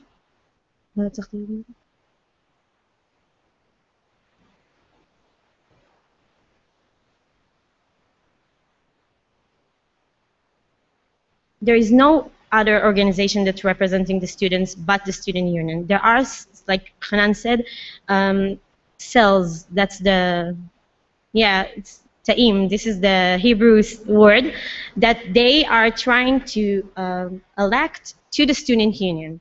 At all, there are 40 representatives, okay? And I think 3 or 5 of them are Arabs, something like that. But also we have workers, I mean, like Allah and like Jinan and Yohana, we have a lot of workers that work in the student union, and they weren't specifically chosen if they're Arab or if they're Jewish. They're chosen by their qualities and if they apply for the job.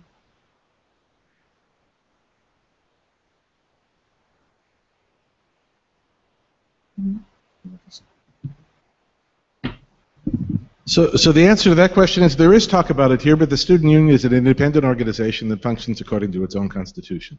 They have heard from the president, from the chairman of the executive committee, and from the dean our view that the student union needs to find a way to create a broader representation of Arab students within its formal government. But at the end of the day, it's an independent body. It's up to the students to make that decision on their own, and they need to negotiate that in their own manner. And that's actually the right way to govern student affairs, at least in my view. The student government needs to be independent of the university, functioning according to its own constitution.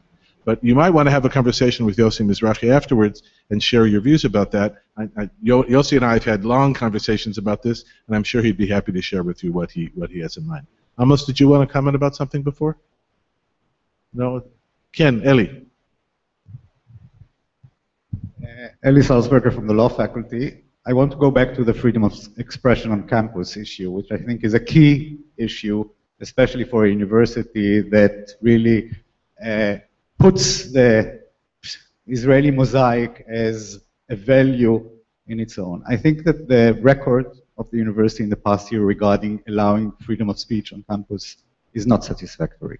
It's not satisfactory and is not egalitarian. Thank you for the account of last week's events. One of the problems is actually the regulations themselves. With the years, the regulations have changed, limiting the ability to have events here on campus. This is one of the problems. The second problem is their enforcement. And you know, the fact that the Communist Party wanted to invite here a person who was convicted, it's not my cup of tea, but the fact that he was convicted, served his time in prison, is not a sufficient ground for not entering on or banning the event that they wanted to organize. If we look at past events of people who were convicted and invited to the university, this raises a problem of unequal enforcement. People from the Jewish underground who were convicted for similar kind of offenses were allowed on campus. I think that this is an issue that should be discussed seriously, first with regard to the way that the regulations are drafted too narrowly, and second, to the mechanism of decision-making. For example, the dean of the law faculty, who could be involved, and I think you mentioned it in other platforms, offered a compromise which was rejected. I think, you know, in the law faculty, we deal with freedom of expression.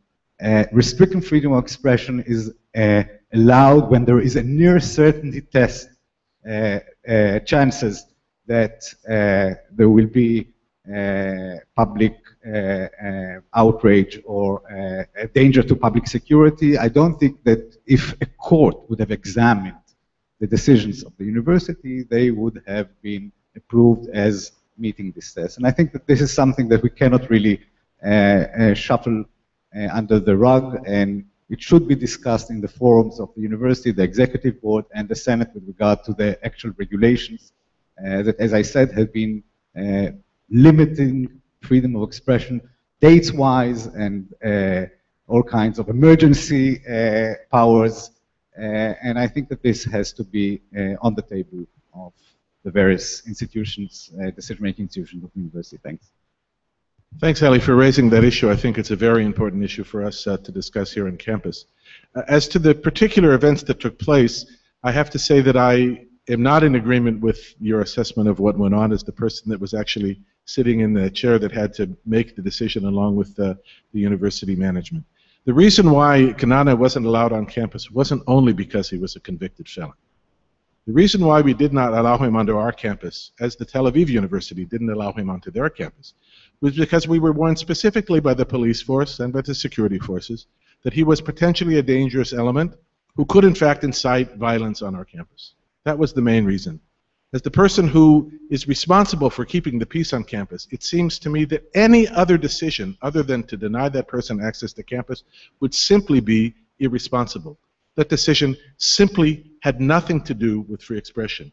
Those that know me, you among them, know that I am have a deep and profound commitment to free expression, but free expression has to be balanced, and I'm not an attorney, I'm not a lawyer, but I am a philosopher, a political philosopher of liberal political philosophy, and free expression is one among many values in the public square, among which also is the public safety and security that has to be balanced. We all know that you're not allowed to cry a fire in a public theater, and in our view, this was the equivalent of applying a fire in the public theater.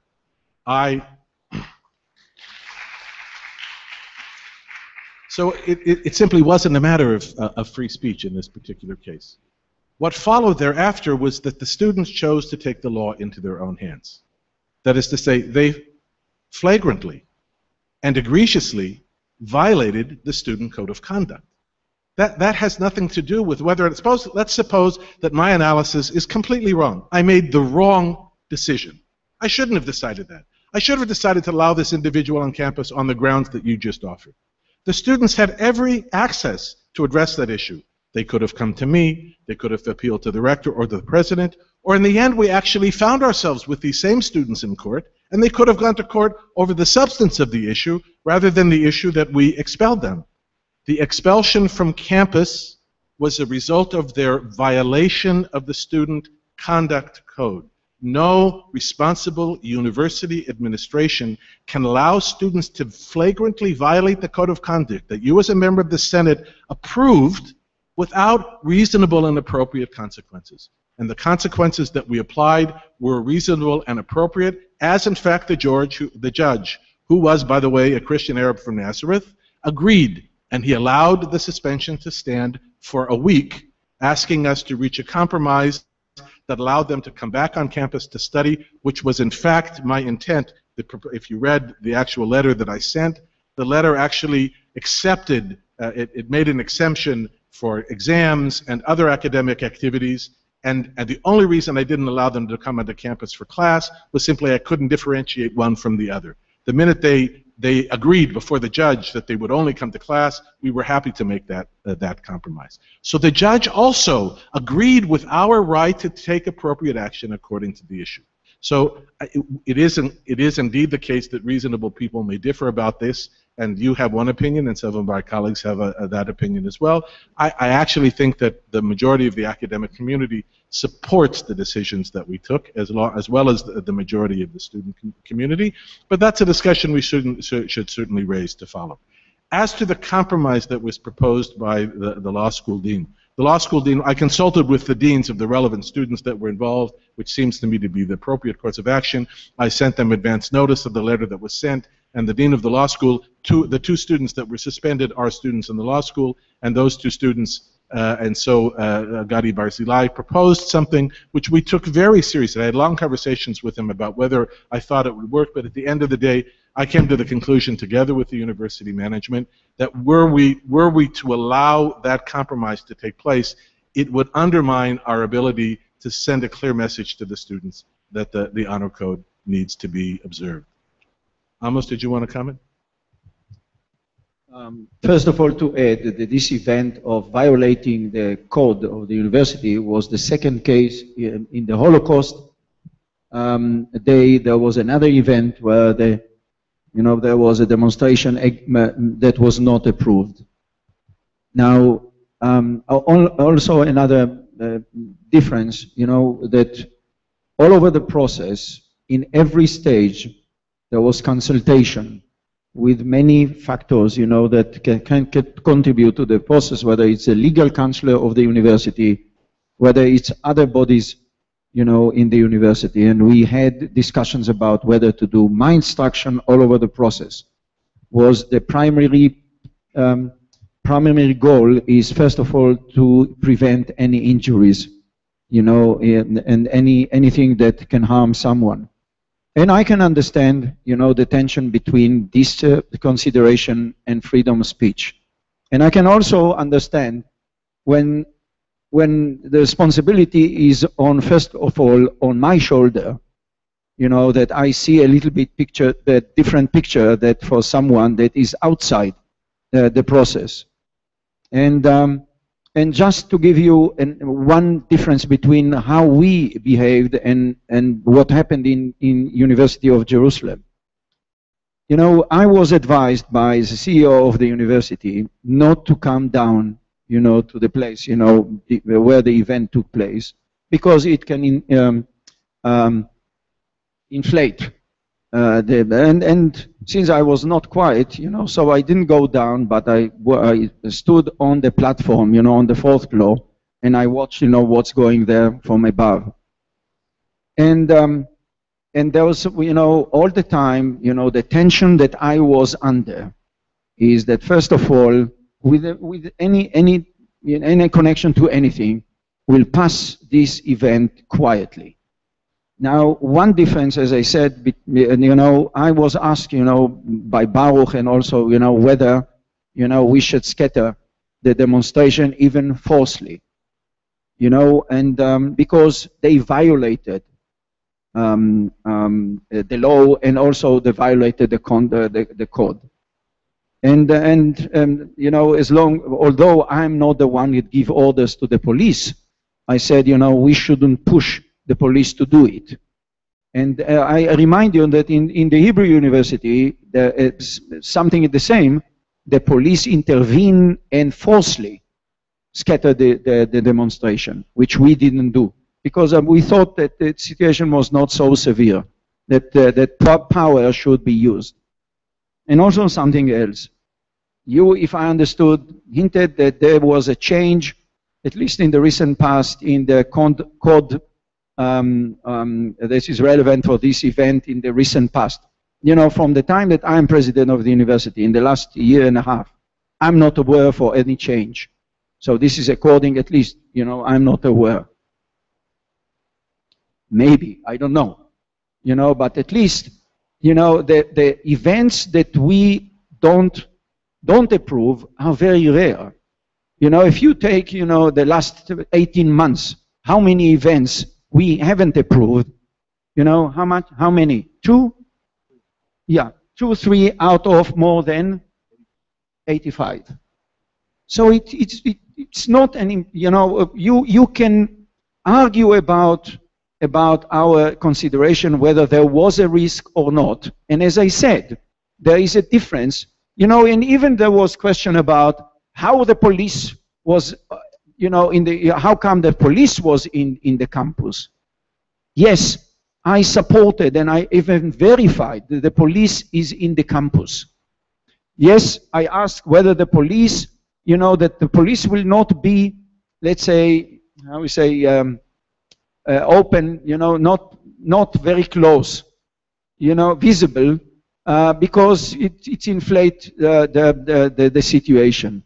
But I asked them, you know, to be close enough that even not without a mobile, with a shout of someone that will be available, because then after, if something happened, this is on my shoulder, that question will be asked. You know, Mr. President, where were you in preparation for this event? And this is my responsibility, and of course, you know, the administration. And this is maybe the difference between how you see it and how I see it. Thank you.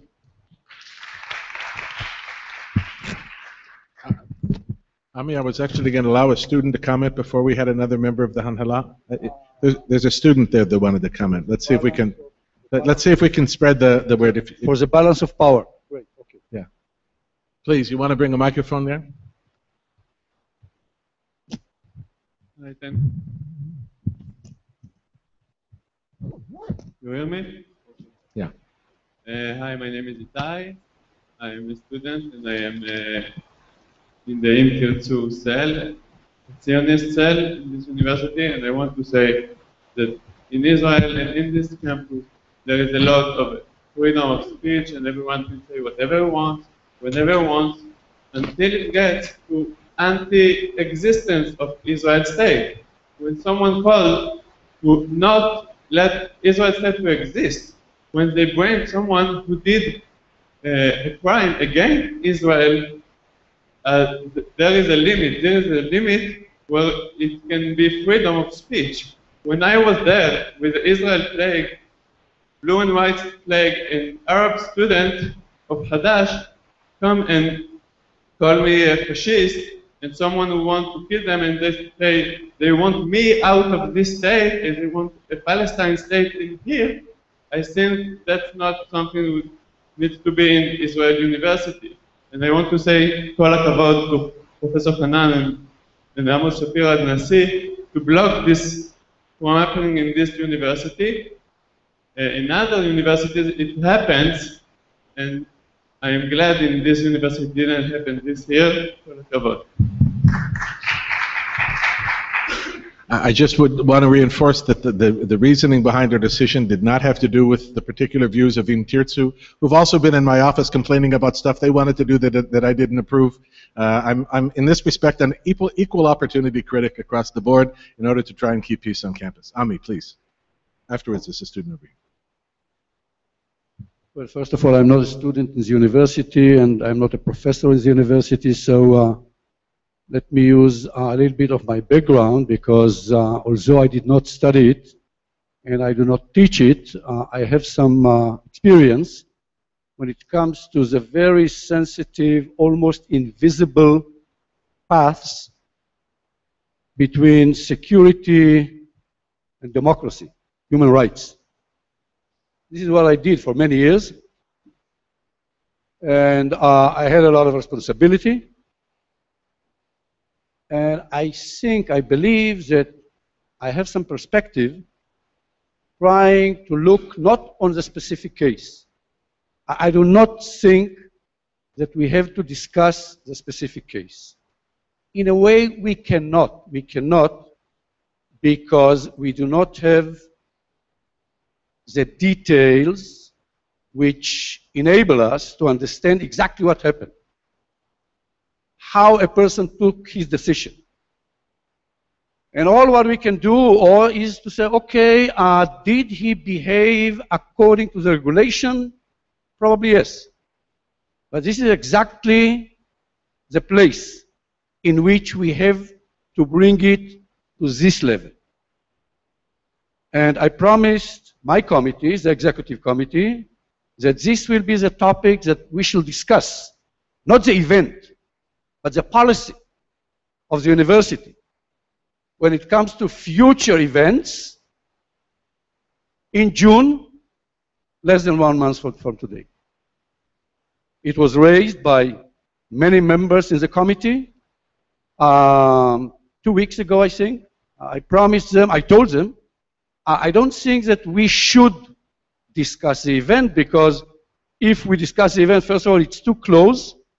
It is too emotional, and we do not have the right to discuss decisions that were taken by the right people. And if I have to say something about it, they behaved the way they understood the situation and the regulations. But there is a place in which philosophers and lawyers should meet. And this is what you call the social contract. I'm saying it because if you ask me, we are a unique community, but in a way, we are just a microcosmos of the Israeli society. And what we do not have is a common denominator for the simple question: why we are here together, not as Jews. As Jews, we have an answer.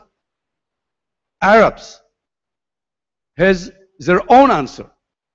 But these two narratives do not meet. And the real question is, what is our common denominator as a society? And the question for us, whether we can not discuss it and to say, okay, it will take I don't know how many generations for the Israeli society to understand it or to agree, but can we create something within our campus? And this is the major question for us. Because if I understand our constitution, if I understand the dream of the founders of this place, they thought, because of some reasons, probably because this is a university in Haifa, which is a very unique community, and probably because the leaders 40 years ago they understood the complexity of Druze, Christians, Muslims, Jews living together in this community in Haifa. So this is a question for us. I'm saying it because, Sonia, thank you for your question. I think that finally, if we do not deal with the event, if we deal with the policy, then we have the right to ask whether the regulations are the right regulations. It is a legitimate question. Because if we are following the regulations and we are facing violence because we follow regulations, so probably something is wrong with the regulations. And we have to ask ourselves whether we have to change something. Representation of our minorities, quotas, all these questions are legitimate questions. But we should not discuss it based on a specific event. I'm going to use the prerogative of the chair to push us forward because we're already over our time. So thank you very much. Okay. Okay, let me finish. Okay. Because there are two other comments that would like to be made here, and we need proposals. I know, and I know. Since I know. Fred made me the chair, I'm I going know, to be a I little know. bit. So you have 1 more minute to finish your comment. Thank you. Minute. It's Yes, a 1 more huge- minute, please. A huge amount of time. 60 seconds. Okay, let me just finish by saying that, yes, we have to discuss the common denominator, and only then we will be able to discuss what we call social contract or common denominator and regulations, quotas, and only later to try to understand whether the decisions that were taken were the right decisions. Allah, please. There's a mic right behind you.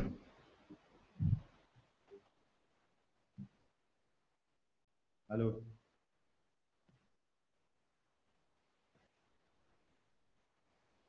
Hello, I am Anand. I speak in the loud level of English. There are someone that translate me. נפאר יכולה, כן. דבר בעברית. סטודנט כבר שנה שלישית באוניברסיטה. Third year student in the university. גר גם סטודנטים.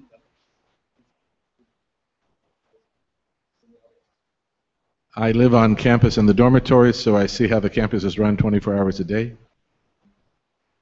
קודם כל אני מדבר על האוניברסיטה, לא לאשר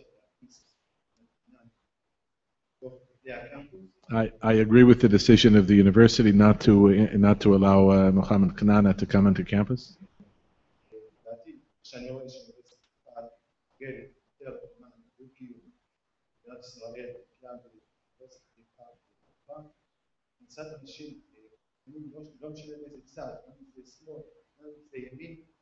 זה עלול לערער את היחסים המודעים שקיימים כאן בין הסטודנטים, עם ערבים, יהודים, We are a diverse campus with different groups, and to allow an extreme person onto campus, whether from the left or the right, has the potential of inciting the campus and creating conflict between the groups here in a university that tries to pursue coexistence.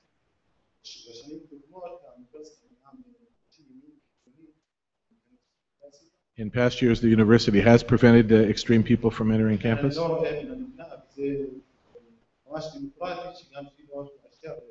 שיש שמאל, צריכים לערער את היחסים בין הסטודנטים.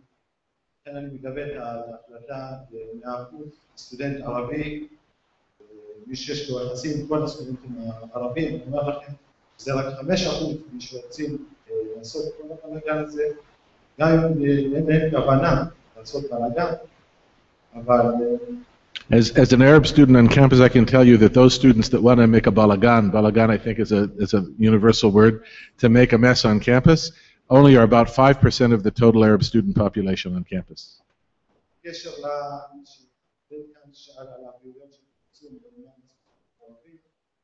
And with regard to the person that asked about what we're doing on behalf of Arab students on campus, I would like to tell you about the activities we've done over the last 2 years. היה לנו להריץ ספרים בערבית. We've had book fairs in Arabic. היה לנו מסיבת כריסמס. We had a Christmas party.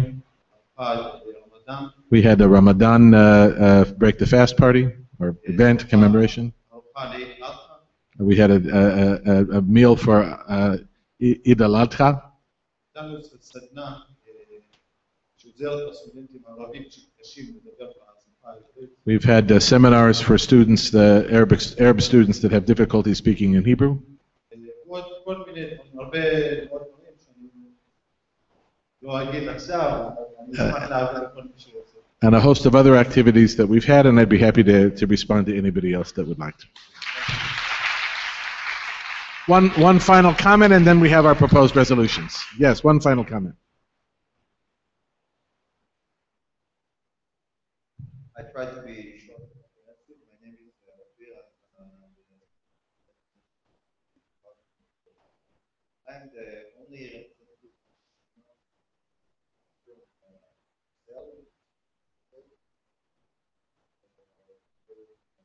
officer, and I think that the theme of this meeting was about community and how we try to apply collaboration with students to get issues raised to you about freedom of speech, about representation of art and knowledge and stuff like that.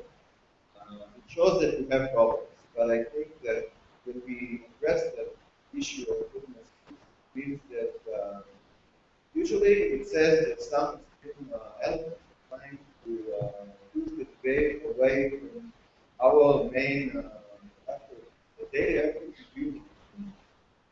You heard it a lot, and this saying is very practical. It means that you can find elements without unity, and I believe it's the majority of them, because I'm hearing the biggest video of art in this that for me it's very profound medium. I could never do that. You can find them here on campus. They are doing it on a functional basis. You can find the common denominator that dominate the dialogues, and this is what we do. I think that maybe there is a problem with the public freedom of speech, but for the moment, as we try to build a common denominator, maybe this is what needs to be done, because extreme elements are trying to take this debate and push it away from what we're trying to make together. They are trying to show a different narrative on both sides of the political spectrum. But it usually, yes, the democratic society should allow that. But what do we get from it? Okay, I'm afraid that I'm going to have to close the discussion. I'm getting time figures from a number of different people. We do have resolutions that have been prepared. They're up on the screen now. They speak to the issues that we spoke directly. So I'll be happy to continue a conversation with those of you afterwards. But we're going to be expected soon for the next event of the governor's meeting. Huh? Okay. Okay. So.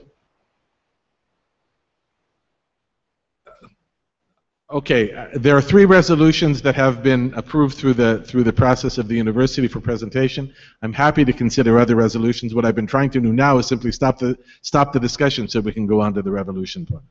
Right. So let's go now to the resolutions. There are 3 resolutions that are being proposed. Fred's quite correct to suggest that we need to open the floor if there are other resolutions to be proposed. So the 3 resolutions are up on the screen. The Board of Governors notes with appreciation the enhancement of community life in the dormitories and recommends that the university take necessary steps to extend this activity to campus as a whole. The Board of Governors encourages the university to proceed as quickly as possible to build additional dormitory facilities, including 1,200 beds on campus and 400 in Romema. And until such time as additional beds are added to the university dormitories, the Board of Governors views with favor the efforts of the Student Union to develop additional housing opportunities for students in Nesher. Those are the 3 proposals that have been put forward. Now I understand there may be other proposals that somebody would like to make. Please, Sonia.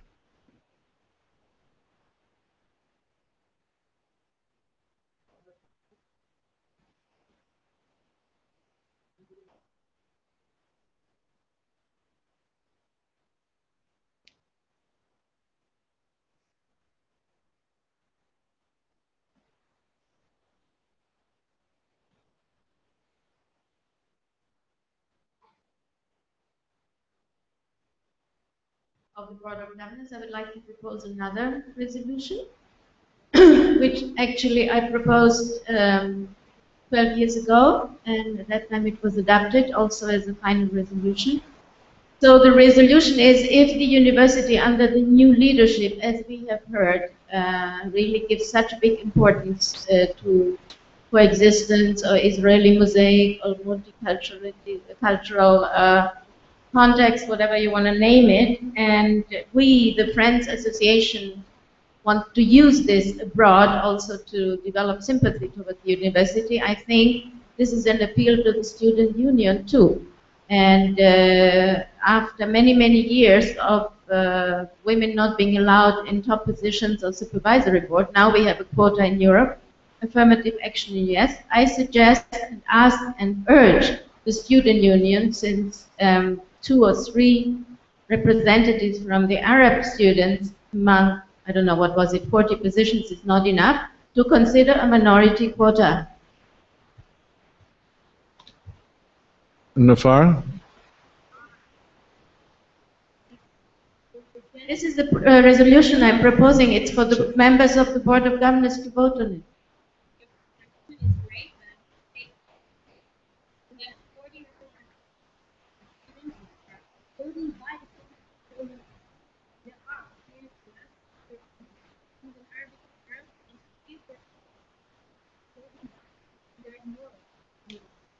Okay, so as a Sonia, as a point of order and as the chair, fine.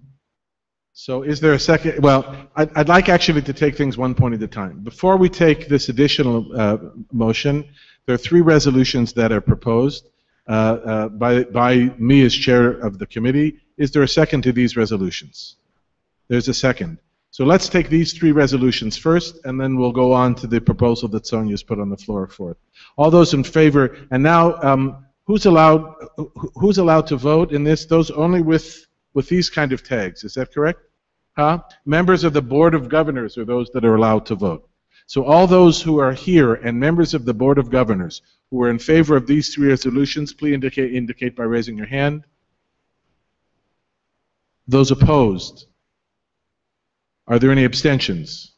These resolutions are passed. Now let me see, Sonia, if I can fairly articulate the resolution they're proposing, that the Student Affairs Committee of the Board of Governors calls upon the student union to issue a quota for a minimum number of Arab students in its student council. Did I understand you correctly? So the proposal is that the Student Affairs Committee calls upon the student union to institute a quota for a minimum number of Arab students. Huh?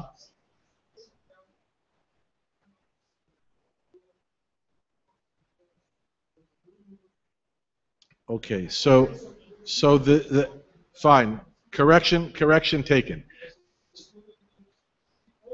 The correction taken. So the proposal for the resolution is that the Student Affairs Committee calls upon the student government to consider the possibility of instituting a quota in its representative structure. Did I fairly represent what you said? For a quota for minority students.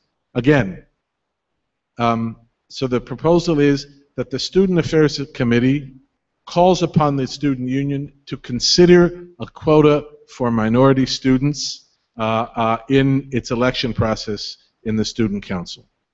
Have I got it properly? Right. Is there a second for that motion? Now there is a second. Fred seconds. Is there any discussion on this motion? Now, no far that would be where your case. Yes, discussion.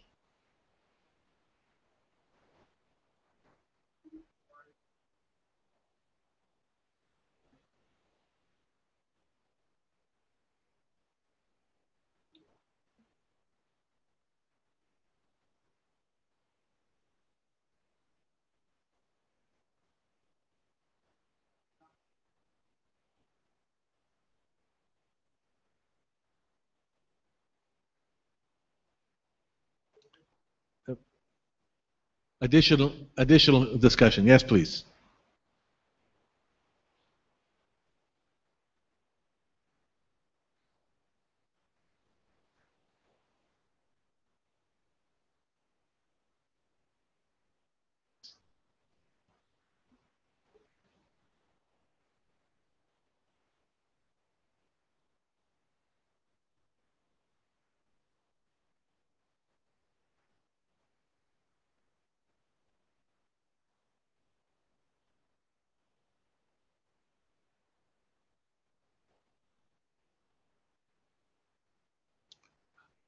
Any other discussion on the motion on the floor? Yes, Fred. The motion on the floor is to consider change governance bylaws. Consideration. Board of Governors make the recommendation. Recommendation should be independent. Nothing to be lost. I humble Board of Governors. Advise that component to be patient, be themselves. The resolution is very carefully planned. To avoid consideration.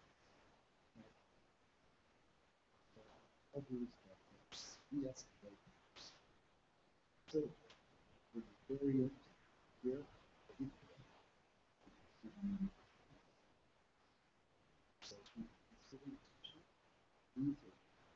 Resolutions of ourselves, we choose to govern ourselves, and we can use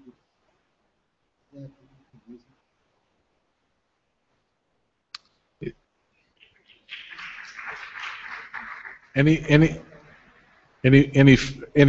There is a call for the question, but I'm going to overrule the call for the question. I think the matter is too important. Is there any further discussion?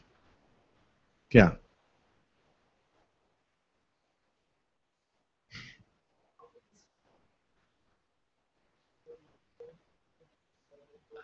I understand.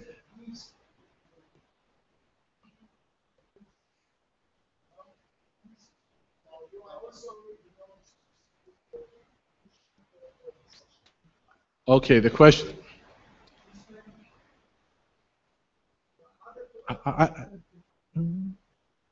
The question has been called. Actually, according to Robert's Rules of Orders, we could now take a vote into whether we're going to vote, but I'm not going to do that.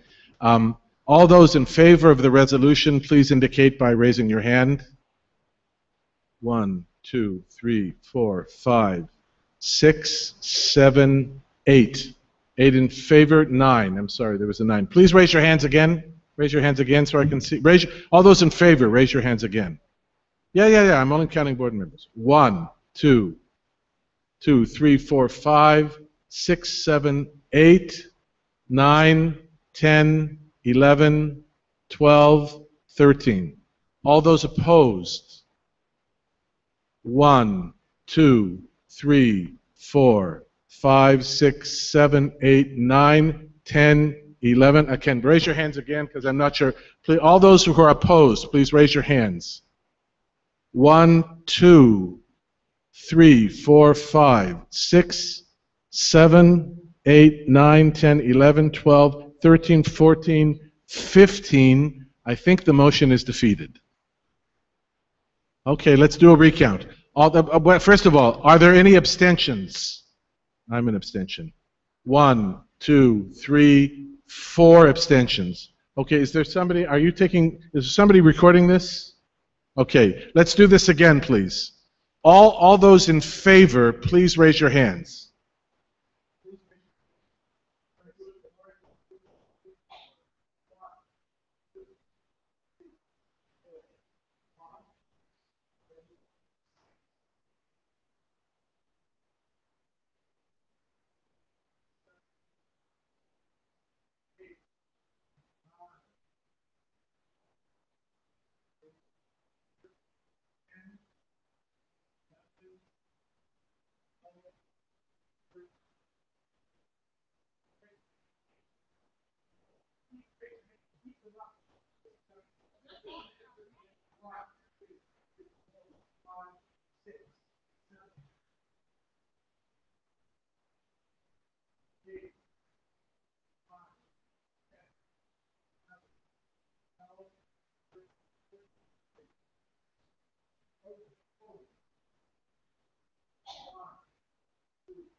תודה רבה.